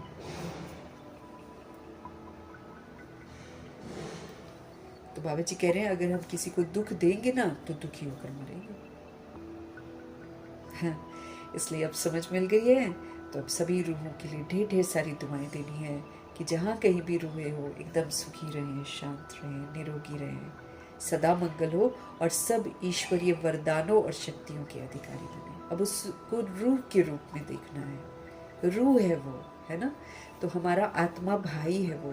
तो हमारे शब्दों से जो दुख उसको पहुंचा है, या हमने उसको ठेस पहुंचाई हुई है, तो इसका तो पश्चाताप अभी अभी कर लेने में ही भलाई है। नहीं तो जब हम शरीर छोड़ेंगे, वो सारी चीज़ें याद आएंगी, वो रूह भी सामने आएगी। जिसको दुख दिया होगा ना, वो रूह सामने आकर खड़ी होती है। भाई जो शरीर छोड़ने वाला होता है ना, उसको पता है कि उसके साथ क्या क्या होता है। अब जो अचानक छोड़ देते हैं, वो तो चलो निकल गए फटाफट।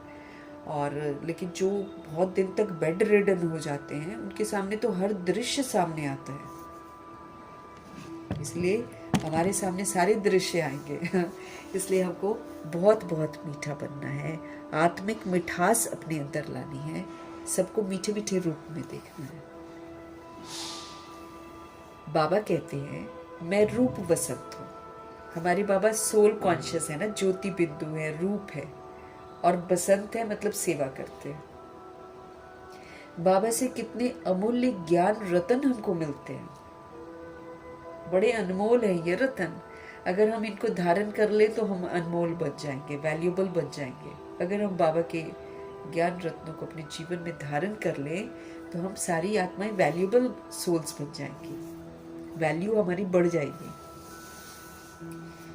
तो बाबा कहते हैं इससे तुम अपनी बुद्धि रूपी झोली भरते हो। आत्मा से बात हो रही है ना, तो आत्मा किस में भरेगी? बुद्धि रूपी झोली में भरेगी। हमको ये समझना है कि मेरी बुद्धि रूपी झोली में बाबा के ज्ञान रतन तब जमा होते हैं जब मैं आत्मा ज्ञान को प्रैक्टिकल में यूज करती हूँ। प्रैक्टिकल में जब हम यूज करते हैं ना, तब ये मेरी बुद्धि रूपी झोली में भरेगा, अदरवाइज नहीं। अदरवाइज हम पढ़ रहे हैं मतलब it doesn't go into my बुद्धि। लेकिन जब मैं आत्मा इसको प्रैक्टिकल में यूज करूंगी फिर ये छप जाएगा मेरी बुद्धि में। अनुभव जितने भी कर लेंगे ना बुद्धि में छप जाएंगे, लेकिन इसको हमको प्रैक्टिकल में करना है। बाबा कहते हैं वो लोग फिर क्या कह देते हैं, शंकर के आगे जाकर कहते हैं भर दो हमारी झोली। उनको ये पता ही नहीं है कि शंकर झोली भरने वाला नहीं है। शंकर तो हमारे ब्रह्मा जी की उच्चतम अवस्था है, तपस्वी अवस्था है, और योगी की अवस्था है, नष्ट मोह स्मृति लब्धा की अवस्था है, जहां तक हमको भी पहुंचना है। हमको भी तो शंकर बनना है, हमको भी तो अपना ब्रह्मा बनना है, हमको भी तो विष्णु बनना है। तो ब्रह्मा जी ने बनकर दिखाया, हमारी अब बारी है। अभी तुम समझते हो कि ज्ञान सागर बाबा हम बच्चों की ज्ञान के रत्नों से झोली भरते हैं। तुम भी रूप वसंत, हमको भी स्वरूप बनना है, ज्ञान का स्वरूप बनना है, आत्मिक स्वरूप बनना है, और फिर प्रभु से मिले हुए जो ज्ञान रतन है उनको धारण करके सेवा करनी है, वसंत बनना है। हर एक की आत्मा जो है ना वो रूप बसंत है। अपने को देखते रहो कि हम कितना ज्ञान रतन धारण कर ज्ञान डांस करते हैं। अपने को आप देखते रहो कि हम कितना ज्ञान रतन को धारण करते हैं और कितना ज्ञान डांस करते हैं। अर्थात वो जो सच्चाई है, हमको जो समझ मिलती है, उसको हम कितना अपने जीवन में धारण करते हैं और कितना उसके द्वारा हम सेवा करते हैं, कितना हम खुश रहते हैं। अथवा रत्नों का दान करते हैं। हम धारण करके ही रत्नों का दान कर सकते हैं ना, बिना धारण किए करते हैं तो इसका बोझ भी हम पर बहुत चढ़ता है। रत्नों का दान करते हो। सबसे अच्छा रत्न है मन मना भाव। मन को प्रभु में लगाओ और सबको ये संदेश दो कि भाई मन को प्रभु में लगाना है। तो सबसे अच्छा रतन है मन मना भाव। बाप को याद करने से बाप का वर्षा पाते हैं। हम जब बाबा को याद करते हैं ना तो बाप का वर्षा पाते हैं। जैसे बाबा में ज्ञान भरा हुआ है वैसे बाप बैठ बच्चों को आप समान बनाते हैं, है ना। जैसे बाबा में ज्ञान भरा हुआ है ना, वैसे हमारे शिव बाबा हम आत्माओं को भी आप समान बनाते हैं। हमको भी मास्टर ज्ञान का सागर बनाते। कैसे मास्टर बनेंगे? जब हम ज्ञान को यूज करेंगे प्रैक्टिकल में, तब मास्टरी हासिल करेंगे। फिर हम हर जगह समझ से पाठ बजाएंगे।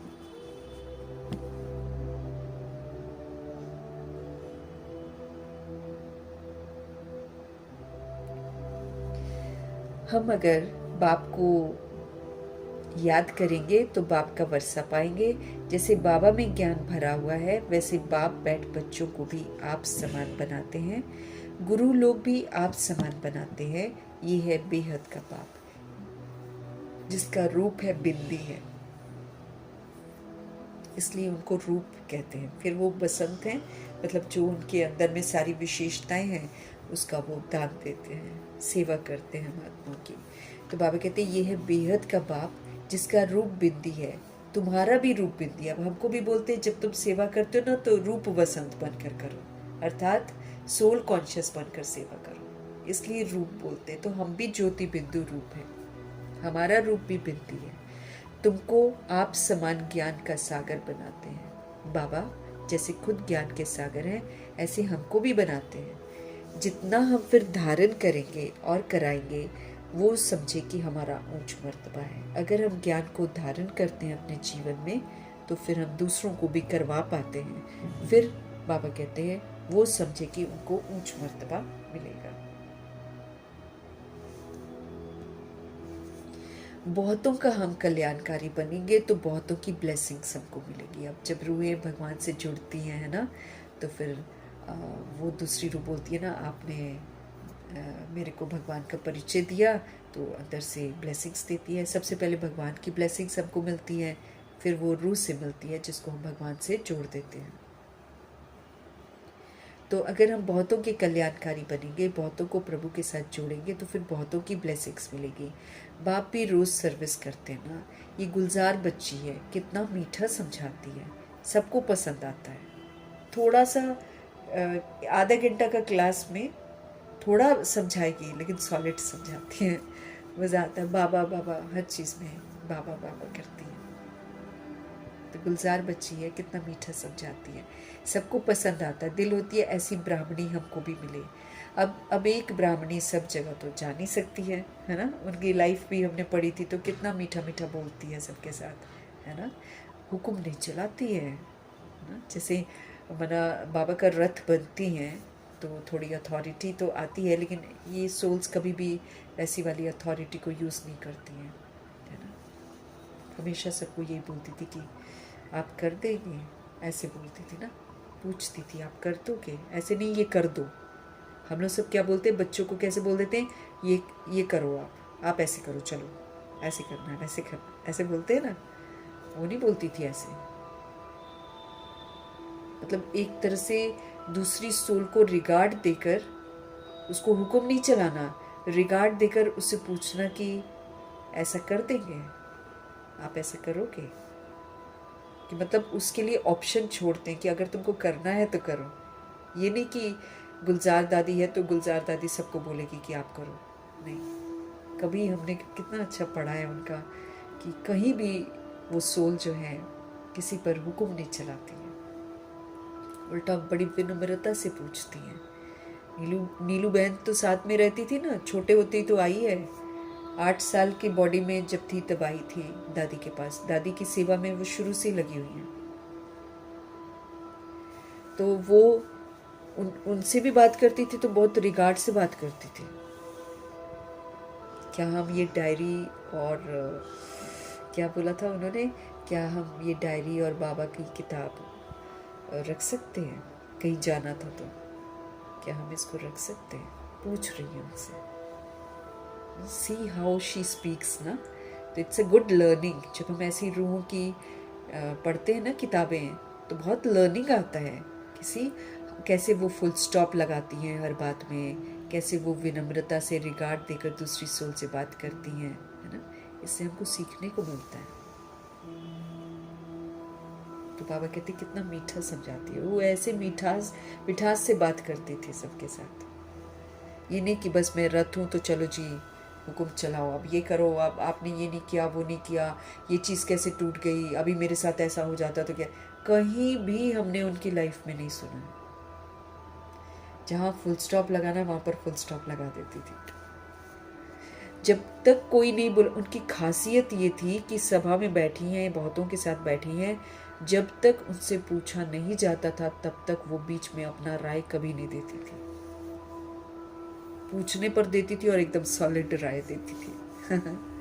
उसमें भी ये नहीं दिया कि मतलब मैं कुछ बोल रही हूँ। उसमें भी क्या बोल रही हैं, हम तो ये कहेंगे, कहती हैं हम तो ये कहेंगे कि भगवान की शांति की किरणें उस आत्मा तक पहुंचे, ताकि उस आत्मा को समझ में आए कि उसको क्या करना है। जब विदेश में गई थी तो विदेशियों ने पूछा था ना, उस समय ज्यूज वगैरह का ये सब का युद्ध, और हर तरह की आत्मा वहां बैठी हुई थी। कितना रिगार्ड रखा दादी ने कि जब उनसे सभा में ये पूछा गया कि इनको क्या करना चाहिए, ये ऐसे कर रहे हैं, वैसे कर रहे हैं, ये लोग मार रहे हैं, ये क्या करना चाहिए। तो दादी ने कितना सुंदर बोला।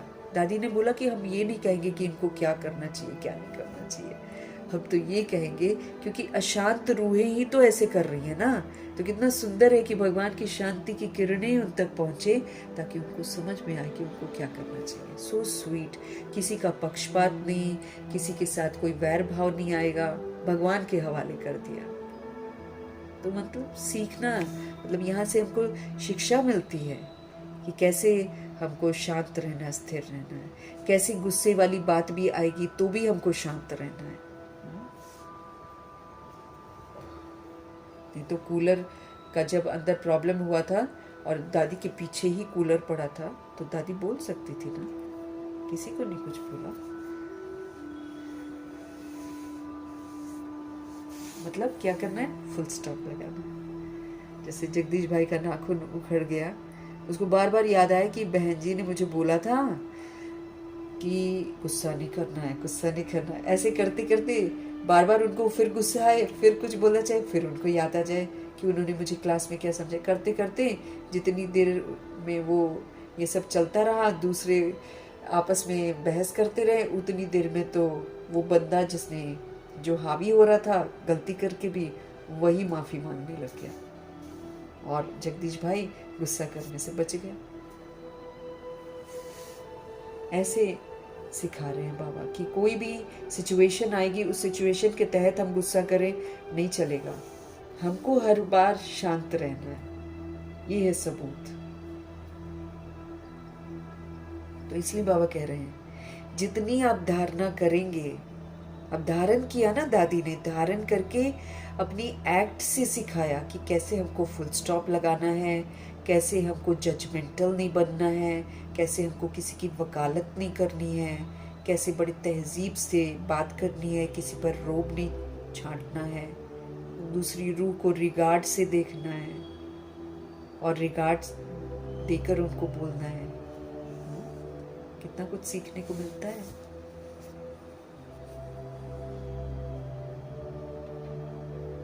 तो हम सभी रूहें जितना धारणा करेंगे और जितना दूसरों को कराएंगे, वो समझे कि हमारा ऊंच मर्तबा है। बहुतों का कल्याणकारी जब हम बनेंगे तो हमको बहुतों की ब्लेसिंग्स मिलेगी। अब ये दादियों ने ब्लेसिंग्स ही तो ली है सबसे, बाबा से तो ली है, बाबा से तो ढेर सारी ब्लेसिंग्स मिली हैं, लेकिन बाकी आत्माएं भी तो ब्लेसिंग्स देती हैं। तो बाबा कहते गुलजार बच्ची कितना मीठा समझाती है, सबको पसंद आता है, दिल होती है ऐसी ब्राह्मणी हमको मिले। अब एक ब्राह्मणी सब जगह तो नहीं जा सकती है, फिर भी बाबा कहते हैं जो समझते हैं मैं अच्छा समझाती हूँ तो उनको ऑल राउंड सर्विस करनी चाहिए, आप पे ही शौक होना चाहिए। मैं सेंटर्स पर चक्कर लगाऊँ, दादियाँ करती थी शुरू में ऐसे, वो ये थोड़ी समझती थी ये उसका सेंटर है, उसका सेंटर है, वो तो सभी को बाबा का घर समझती थी और जहाँ ज़रूरत होती थी वहाँ वो लोग पहुँच जाते थे, अपने आप बिन कहे जो करे सो देवता। तो बाबा कहते शौक होना चाहिए, मैं सेंटर्स पर चक्कर लगाऊं, जो जो समझते मैं बहुतों का कल्याण कर सकती हूँ, मेरी अच्छी खुशबू निकलती है, तो शौक होना चाहिए। 10-15 दिन जाकर सेंटर्स से चक्कर लगा कर आऊँ, एक को देखकर फिर और भी सीखेंगे, जो करेगा सो पाएगा। ये सर्विस बहुत कल्याणकारी है। तुम मनुष्यों को जियादान देते हो ना, तुम मनुष्यों को जियादान देते हो, अर्थात जिसको आत्मा की पहचान मिल जाए, जिसको परमात्मा की पहचान हो जाए, तो उसको हमने नया जीवन ही तो दिया, और दिया क्या है ना, तो जियादान हो जाता है। बाबा कहते हैं ये बड़ा उत्तम से उत्तम काम है। धंधे वाले भी युक्ति से टाइम निकालकर सर्विस पर जा सकते हैं। सर्विसेबल को तो बाप प्यार भी करेंगे, उनकी परवरिश भी करेंगे। देखो जितने लोग सर्विस पर हैं, जिन्होंने अपने आप को समर्पित कर दिया, तो कौन उनको पाल रहा है? बाबा ही तो पाल रहे हैं, बाबा ही खिला रहे हैं, पिला रहे हैं, है ना। कुमारी अगर भगवान को समर्पित हो जाती है तो भगवान उसको सेंटर दहेज में देते हैं और खुद उसके साजन बन जाते हैं। कम बात है क्या? क्या नहीं करते हैं भगवान, पालना तो सबकी करते हैं। ये तो हम बेसमझ बन जाते हैं, जो हम सोचते हैं कि हमको घर चलाना है, हमको ये करना है, इसलिए हम विस्तार में चले जाते हैं। ये तो हमारी बेसमझी है, वरना तो पालना तो शिव बाबा ही कर रहे हैं और बहुत सुंदर पालना करते हैं भगवान जी। दुनिया में कितने सबूत है जिनकी पालना भगवान कर रहे हैं। उतना तो उसको जॉब में नहीं मिल सकता है जितना बाबा दे देते हैं, और वो भी सच्ची कमाई वाली हो जाती है ना। अगर हम बाबा की सेवाएं करके कमा रहे हैं, भगवान पर डाउट नहीं करना चाहिए। ऐसे तो ब्रह्मा जी डाउट करते, ब्रह्मा जी तो तुरंत कुर्बान चले गए। उनकी कुर्बानी तो खैर अद्भुत है, उतना तो कोई भी नहीं कर सकता है। जिनको सर्विस का शौक होगा वो सर्विस बगैर रह नहीं सकेंगे। बाप मदद भी करते हैं ना। बच्चों को बहुत रहम दिल बनना है, बेचारों की बहुत दुखी जीवन है, तुम जिये दान देते हो। आत्माएं सुखी ही तब होंगी जब वो परमात्मा से संबंध जोड़ेंगी, और कोई तरीका नहीं है सुख का। गाड़ी बंगला जो ले लो, आत्मा सुखी कभी नहीं होती है। जब तक उसका परमात्मा से मिलन नहीं होता है तब तक आत्मा सुख अनुभव नहीं करती है। बेचारों की बहुत दुखी जीवन है। बाबा कहते हैं तुम जिये दान देते हो, किसको अविनाशी ज्ञान रत्नों का दान करना, इन जैसा सर्वोत्तम ज्ञान दान तो कोई है ही नहीं। हम धारण कर ले, है ना, हम अपनी धारणा का सहयोग दूसरे को दें, समझ का सहयोग दूसरे। भगवान जी कहते हैं ज्ञान रत्न, अविनाशी ज्ञान रत्नों का दान करना, इन जैसा सर्वोत्तम ज्ञान दान तो कोई है ही नहीं। बहुत रहम दिल हमको बनना है सब पर। ब्राह्मणी कमजोर होने के कारण सर्विस ढीली हो पड़ती है, इसलिए अच्छी टीचर की मांग नहीं करते हैं। जब भी विचार आए तो चले जाना चाहिए। बाबा कौन सा सेंटर ठंडा है, हम जाकर चक्र लगा कर आए। प्रदर्शनी के चित्र भी हैं, चित्र पर जास्ती अच्छी रीति समझेंगे, क्योंकि देखने की आदत है ना कुछ देखने की, तो फिर चित्र को देखकर रूहें जो है जल्दी समझ पाएंगी। यूं बोलेंगे तो समझ में नहीं आएगा। तो प्रदर्शनी के चित्र भी हैं, चित्र पर जास्ती अच्छी रीति समझेंगे। ख्याल चलाना चाहिए हम सर्विस कैसे बढ़ाएं। बाप भी सबका जीवन हीरे जैसा बनाते हैं। तुम बच्चों को भी सर्विस करनी है। वंदे मातरम कहा जाता है, क्यों? क्योंकि शुरू में बहुत सारी जो माताएं थी वो घर छोड़ कर, है ना, बाल बच्चे लेकर भाग गई थी और फिर मारे भी खाई थी। फिर उन्होंने भगवान का पूरा साथ दिया जब भगवान को ज़रूरत थी शुरू में, है ना। और तो इसलिए बाबा उनको नमन करते हैं, वंदे मातरम करते हैं। उसमें हेड फिर मातेश्वरी थी, है ना। मातेश्वरी तो कुमारी थी, लेकिन उनमें माँ वाली क्वालिटी बहुत थी, सबके लिए कल्याणकारी सोचना वगैरह ना। तो पूरे वर्ल्ड के सोल्स के बारे में अच्छा सोचती है, इसलिए उनको भी माँ का दर्जा मिला। फिर हमारी ब्रह्मा माँ को भी माँ का दर्जा मिला, ये भी बड़ी माँ है। तो माँ वाली क्वालिटी ना, तो बाबा ऐसी माँओं को वंदे मातरम करते हैं।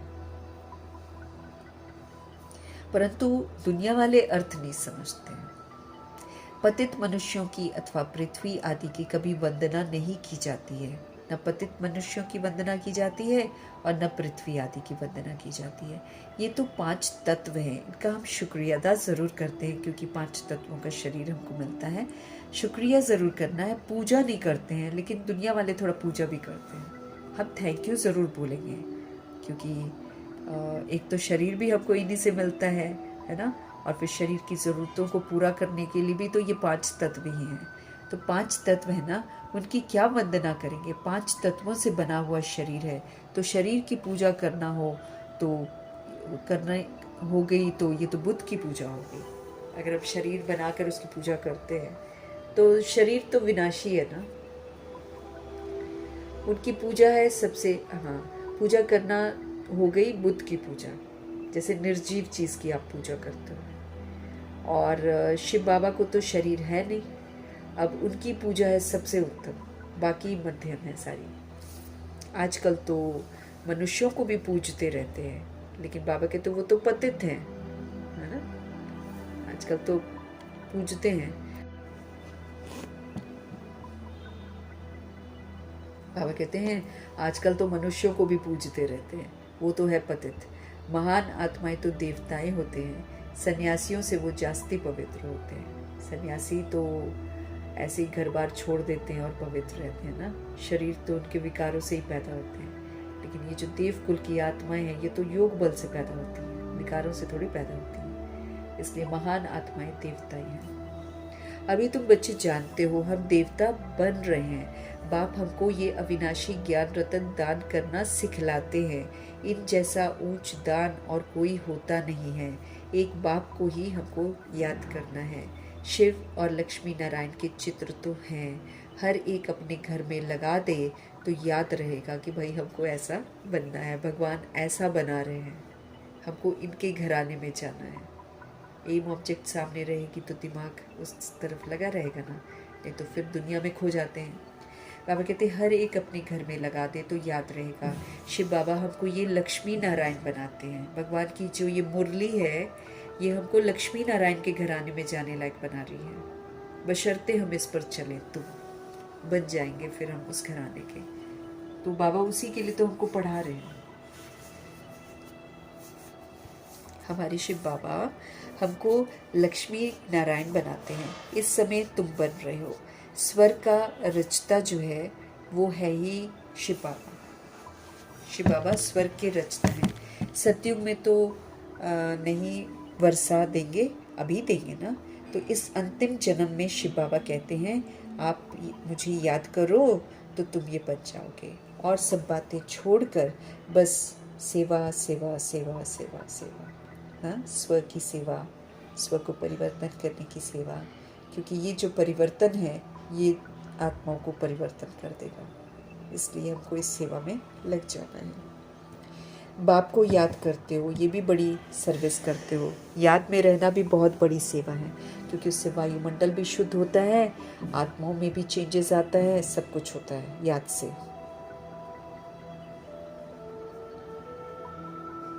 अब कहते सतयुग में तो मैं सतयुग का वर्षा नहीं दूंगा, मैं तो इस अंतिम जन्म में शिव बाबा कहते हैं तुम मुझे याद करो तो तुम ये बन जाओगे, और सब बातें छोड़ दो, अब सेवा सेवा सेवा।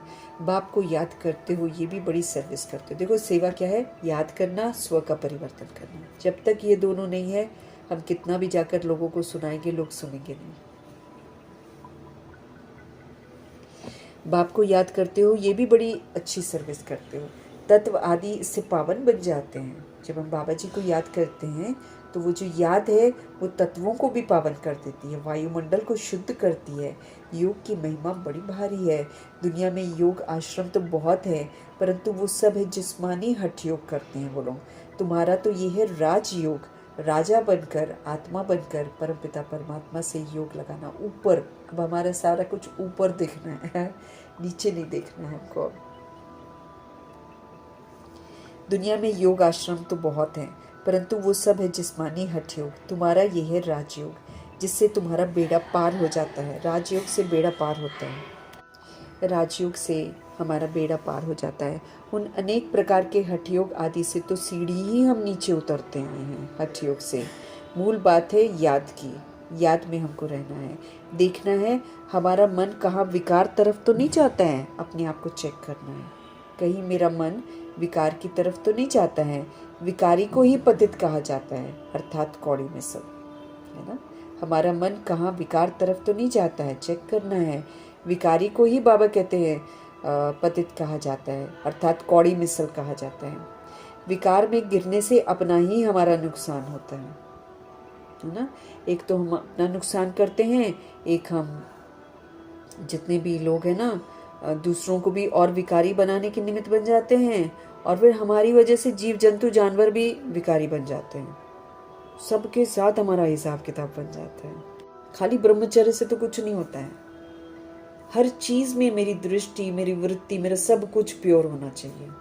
जब ये वाली प्योरिटी आ जाएगी तो वायुमंडल भी प्योर होएगा।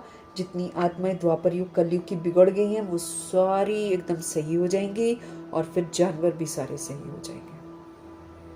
कितना हमारा विकारी दृष्टि का देखो प्रभाव पड़ा हुआ है सृष्टि पर। सारी हमारी रचना है। बाबा कहते हैं हम रचता हैं, हम पहले जो करते हैं वही बाकी लोग करते हैं। तो हो गए ना हम रचता, और वो हो गई सारी रचना। फिर चाहे वो जानवर हो, चाहे वो तत्व हो, चाहे वो कुछ भी हो। हमारे तमोगुणी बनने से सारे तत्व भी तमोगुणी बने हैं। नहीं तो तत्व तो बड़े सुंदर थे, धरती आकाश जल वायु बहुत सुंदर थे। इसलिए बाबा हमको बोल रहे हैं कि अपनी दृष्टि वृत्ति को अच्छी तरह से चेक करो। कहीं मेरा मन विकार की तरफ तो नहीं जाता है, कहीं मुझे कामनाएं तो नहीं होती हैं, कहीं मुझे लोभ तो नहीं आता है, कहीं मुझे मोह तो नहीं आता है। अब विकार भी तो विस्तार है, बाल बच्चे ही इनके बहुत हैं। विकारी को ही बाबा पतित कहते हैं। कौड़ी मिसल बन जाती हैं हम आत्माएं जब विकार में जाते हैं तो। विकार में गिरने से अपना ही नुकसान कर देंगे। जो करेगा सो पाएगा। बाप देखे व न देखे, अपने को मुझे चेक करना है। बाबा हमको कितना, अब देखो नाम रूप में फंस रही होंगी हाथ में, इसलिए आज बाबा ने मुरली नाम रूप पर चला दी। अब बाबा तो बता ही रहे हैं हमको सब कुछ। अब मुझे देखना है अपने आप को, मैं क्या कर रही हूँ, अपने को चेक करना है। हम बाप की सर्विस करते हैं। सर्विस हम तभी कर सकते हैं जब हम सच्चे हैं। तो ऐसे मुंह उठाकर पहले की तरह नहीं चल पड़ना है कि कहीं सेवा करी और फिर सोचा कि हमने तो सेवा करी है। यहाँ तो भाई वो चीज जो हम दूसरों को बोल रहे हैं वो हम खुद भी करें। हमारे में कोई अवगुण तो नहीं है, चेक करना है। अगर है तो निकाल देना चाहिए। अपने से अवगुणों को निकालने के लिए बाप बहुत समझाते रहते हैं। निर्गुण का भी अर्थ कोई नहीं समझते हैं। निर्गुण बालक की मंडली क्या कर सकेगी जिसमें कोई गुण ही नहीं है। बिगर अर्थ जो आया सो कह देते हैं। अनेक मत है ना इस दुनिया में, तुमको एक मत मिलती है, शिव बाबा की मत, जिससे तुमको तो अथाह खुशी होनी चाहिए। तुमको एक शिव बाबा की मत मिलती है, इससे तुमको तो अथाह खुशी होनी चाहिए। बाप सिर्फ कहते हैं मुझे याद करो और कमल फूल के समान बनो। हमारे बाबा क्या कहते हैं कि तुम मुझे याद करो और कमल फूल समान बनो। मनसा वाचा कर्मणा तुम पवित्र बनो। तुम बच्चे जानते हो हम ब्राह्मण श्रीमत पर अपने ही तन मन धन से अपनी और सारे विश्व की सेवा कर रहे हैं। तुम बच्चे जानते हो हम ब्राह्मण हैं और श्रीमत पर अपने ही तन मन धन से अपनी और सारे विश्व की सेवा कर रहे हैं। बाप आएंगे तो भारत में ही ना। तुम पांडव भारत को स्वर्ग बनाने की सेवा कर रहे हो। तुम पांडव क्या कर रहे हो? भारत को स्वर्ग बनाने की सेवा कर रहे हो। तुम अपना काम करते हो। आखिर विजय तो पांडवों की ही होनी है ना, इसमें लड़ाई की तो बात नहीं है। तुम हो double non violence. Double non violence है। एक तो काम विकार की हिंसा नहीं करते हैं और एक हमको क्रोध की हिंसा भी नहीं करनी है। तब हम डबल नॉन वायलेंस हो जाएंगे। न विकार में जाते हो न गोली चलाते हो। वायलेंस से कोई भी विश्व पर बादशाही पा नहीं सकता है। अब ये बॉम्ब्स वगैरह जो चलाएंगे ये तो हिंसा से कह रहे हैं कि हम पूरे वर्ल्ड पर राज्य करेंगे। ये हिंसा से करने की कोशिश कर रहे हैं। तो ये सृष्टि किसी को अलाउ ही नहीं करती है हिंसा से कुछ करने की। सृष्टि खत्म कर देगी सबको। वायलेंस से बाबा कहते कोई भी विश्व पर बादशाही पा नहीं सकते हैं। बाबा ने समझाया है वो दोनों क्रिश्चियन लोग अगर आपस में मिल जाए ना तो पूरे विश्व पर राज्य कर सकते हैं, लेकिन बटे हुए हैं इसलिए राज्य नहीं कर पाते हैं ना। Catholic, Protestant and converted 3 groups हो गए इनके, और तीनों एक दूसरे के दुश्मन हैं। वो दोनों क्रिश्चियन लोग अगर आपस में मिल जाए ना तो विश्व पर राज्य कर सकते, परंतु ड्रामा में ऐसा है नहीं। कृष्ण ने ही कृष्णपुरी को हब किया है। असल तो भारत श्री कृष्ण की ही पूरी थी ना। लड़कर बादशाही ली, बहुत धन ले गए हैं विदेशी, अब फिर धन वापस होता जाता है और फिर तुम विश्व के मालिक बन जाते हो। बाबा कितनी युक्तियां बताते हैं। उन्होंने ही तुम्हारा राज्य छीना है, फिर वो आपस में लड़ते हैं, फिर विश्व के मालिक तुम बन जाते हो। वो तो लड़ेंगे, मर जाएंगे, और बाबा के बच्चे जो हैं जो विश्व की बादशाही कमाते हैं वो फिर विश्व के बादशाह बन जाएंगे। कितनी बड़ी बादशाही है। मेहनत सिर्फ इसमें है, याद करते रहो और अपना वर्षा लेते रहो। इसमें तंग नहीं होना चाहिए, क्योंकि तंग होने वाली बातें आती हैं हमारी ज़िंदगी में, लेकिन प्रभु जी कहते तंग नहीं होना। निरंतर हमको याद करते रहना है और अपना वर्षा प्रभु जी से लेते रहना है। अच्छा, मीठे मीठे सिकिलते बच्चों प्रति माता पिता बाप दादा का याद प्यार और गुड मॉर्निंग। रूहानी बाप की रूहानी बच्चों को नमस्ते। हम रूहानी बच्चों की भी रूहानी बाप को दिल से, जान से, सिख से, प्रेम से, अदब से, पूरे रिस्पेक्ट से, पूरे रिगार्ड से प्यार भरी, प्रेम भरी, स्नेह भरी नमस्ते और तहे दिल से मीठे परमात्मा जी का धन्यवाद करेंगे। धन्यवाद करते हुए धारणा के लिए मुख्य सार है, दूसरी सब बातों को छोड़कर अब ज्ञान दान करो, रूप वसंत बनो। मतलब पहले स्वरूप बनो ज्ञान का, सोल कॉन्शियस बनो, फिर जो बाबा का ज्ञान है वो धारण किया हुआ उसको फिर बसंत बनकर सेवा करो। अपने अवगुणों को निकालने का हमको पुरुषार्थ जरूर करना है। दूसरों के अवगुण देखकर एक और अवगुण अपने अंदर नहीं डालना है, क्योंकि जब हम दूसरे का देखते हैं तो वो हमारे अंदर आ जाता है। इसलिए इसको तो न देखने की कसम खा लेनी है, व्रत रखना है, अपने ही अवगुणों को खत्म करने का अटेंशन रखना है। अपना स्वभाव हमको बहुत मीठा बनाना है, कड़वाहट खत्म करनी है। सीजन की मुरली का भी हमको होमवर्क है। बाबा कहते हैं मैं तुम्हारा अगले मिलन में कड़वाइस नहीं देखना चाहता हूँ। मिलन आने वाला है तो हम अपने आप को देख लें कि कहाँ तक हमारे अंदर की कड़वाहट खत्म हुई है। बहुत कड़वाहट है, दैहिक कड़वाहट हद है, किसी ने कुछ कहना नहीं माना, कड़वापन आ जाता है, तुरंत आता है। तो इस कड़वाहट को ख़त्म करके हमको बहुत बहुत मीठा बनना है। सबके प्रति हमको प्यार की दृष्टि रखनी है। सभी रूहों को आत्मिक रूप में देखकर उस आत्मा से प्यार करना है। उस आत्मा को मिठास का सहयोग देना, उसको जगाना है। किसी को भी दुख हमको नहीं देना है, सबको सत्य से परिचित कराना है।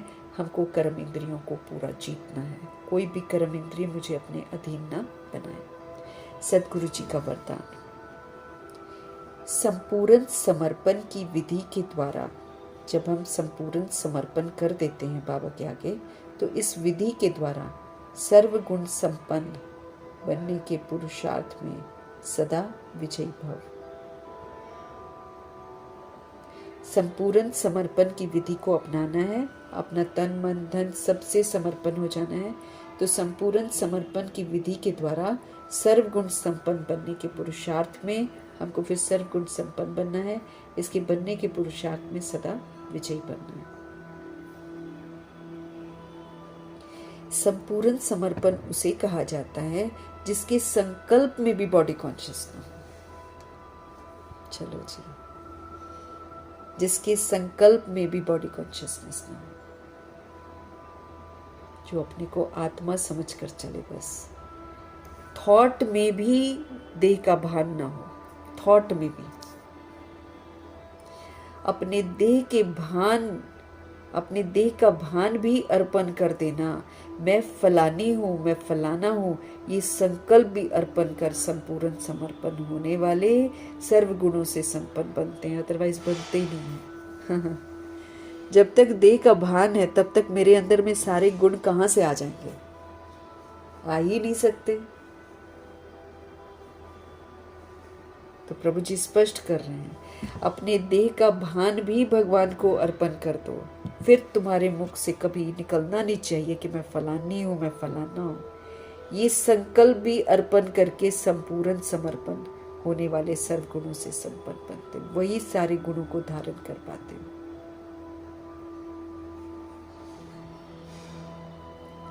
क्योंकि मैं फलाना हूँ, फलानी हूँ, तो फिर हम तो शरीर से भी मुक्त नहीं होंगे,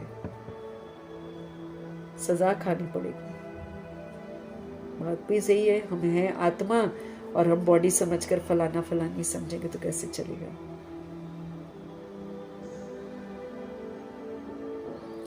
जो संपूर्ण समर्पण हो जाते हैं उनमें कोई भी गुणों की कमी नहीं रहती है।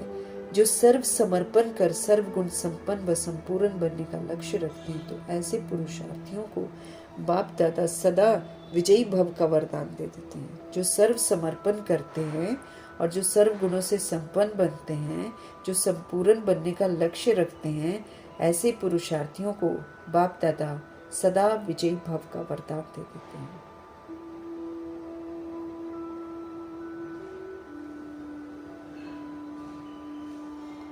तो संपूर्ण समर्पण की विधि द्वारा सर्वगुण संपन्न बनने के पुरुषार्थ से में आप सदा विजयी बनो। संपूर्ण समर्पण उसे कहा जाता है जिसके थॉट में भी बॉडी कॉन्शियसनेस न हो। अपनी देह का भान भी अर्पण कर देना है। फिर दोबारा मैं फलाना हूँ, फलानी हूँ, ये संकल्प भी अर्पण कर संपूर्ण समर्पण जो हो जाते हैं, वही सारे गुणों से संपन्न बनते हैं। उनमें कोई भी गुण की कमी नहीं रहती है। जो सर्व समर्पण कर सर्व गुण संपन्न व संपूर्ण बनने का लक्ष्य रखते हैं, तो ऐसे पुरुषार्थियों को बाप दादा सदा विजयी भाव का वरदान देते हैं। लक्ष्य जो रखते हैं ना, उनको फिर बाबा वरदान दे देते हैं। वरदान फिर फलीभूत हो जाएगा। इसलिए तो दादी बोलती है कि सतयुग में हम एंटर नहीं कर सकते अगर मेरे दिमाग में रहेगा कि मैं हिंदू हूँ, मुस्लिम हूँ, या मैं लड़का हूँ या लड़की हूँ। जा ही नहीं सकता। झूठ है ना ये। हम सोल है ना, ज्योति बिंदु है। तो हम फलाना है, फलानी है, नहीं है ना। इस बात को समझना है, स्वीकार करना है और फिर अपने आप को बदलना है। स्लोगन: मन को वश में करने वाला ही मनमना भव रह सकता है। जो बाबा की याद में रहकर अपने मन को वश कर लेता है, वही, उसी का मन प्रभु में टिकता है। जिसका मन आवारा है, वो तो फिर आत्मा उसकी गुलाम हो जाती है। फिर नहीं मन टिक सकता है भगवान जी में। हमको अव्यक्त इशारे रोज मिल रहे हैं अपने अंदर से अपवित्रता के अंश को समाप्त करने के। अपवित्रता का बीज क्या होता है, उसका स्पष्टीकरण रोज कर रहे हैं भगवान जी। उसको समाप्त करके संपूर्ण हमको स्वच्छ बनना है। पवित्रता और अपवित्रता का कारण है स्मृति। हम पवित्र बनते हैं, हम अपवित्र बनते हैं। रीजन क्या होता है? स्मृति। जब स्मृति रहती है कि ये देवी है, तो स्मृति दृष्टि और वृत्ति को पवित्र बना देती है। ये जो स्मृति है ना कि ये देवी है, तो ये स्मृति हमारी दृष्टि और वृत्ति को पवित्र बना देती है। और जब स्मृति है कि ये फीमेल है, तो ये स्मृति जो फीमेल की है, ये हमारी वृत्ति और दृष्टि को अपवित्र बना देती है, अपवित्रता की तरफ खींच लेती है। वहाँ रूप को देखेंगे और वहाँ फिर रूहानियत को देखेंगे। जहाँ देवी देख रहे हैं ना, जहाँ देवी देख रहे हैं, वहाँ पर रूहानियत को देखेंगे, और जहाँ फीमेल देख रहे हैं, वहाँ पर रूप को देखेंगे। इसी से चंचलता आ जाती है। जैसे बाबा ने अव्यक्त मुरली में चलाया है ना कि दीवार है ना, तो एक दीवार पर आप लगा दो हीरोइन की फोटो, एक दीवार पर लगा दो आप देवी की फोटो, है ना। चाहे एक ही दीवार पर दोनों फोटो थोड़ी दूरी पर लगा दो। जब आप देवी को देखोगे, आपकी दृष्टि वृत्ति प्योर रहेगी, और जैसे आप उस हीरोइन को देखोगे, आपकी दृष्टि वृत्ति चंचल हो जाएगी। वही बाबा समझा रहे हैं कि पवित्रता और अपवित्रता हमारे में कैसे आती है? स्मृति से आती है। जब मेरी स्मृति में है कि ये देवी है, तो फिर दृष्टि और वृत्ति पवित्र बनती है, और जब स्मृति में आ जाता है कि ये फीमेल है, तो स्मृति वृत्ति और दृष्टि को अपवित्रता की तरफ खींच लेती है। एक तरफ बॉडी को देखते हैं, एक तरफ रूहानियत को देखते हैं। रूहानियत पवित्रता है और दैहिक रूप जो है वो अपवित्रता है।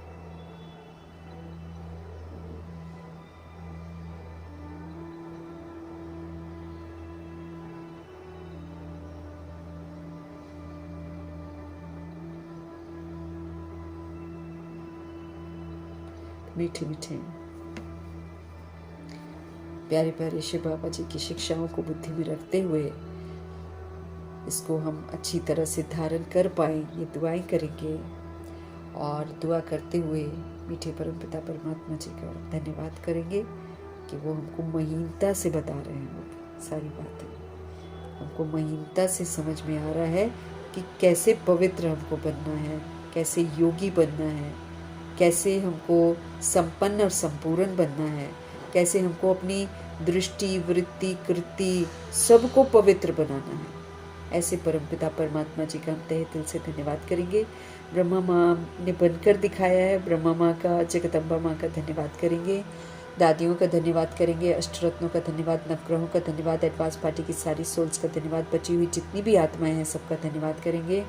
और 5 तत्वों का धन्यवाद करेंगे, धरती आकाश जल वायु अग्नि का। और ड्रामा का धन्यवाद, प्रकृति का धन्यवाद, माया का धन्यवाद, यमदूत का धन्यवाद, करोड़ों की आबादी का धन्यवाद करेंगे। साधनों का धन्यवाद, साधन बनाने वालों का धन्यवाद, साथ में रहने वाली सोल्स का धन्यवाद, सहयोगी आत्माओं का धन्यवाद, अविनाशी खजानों का धन्यवाद, समय का धन्यवाद, शरीर रूपी इंस्ट्रूमेंट का धन्यवाद, आप सभी सोल्स का धन्यवाद, सृष्टि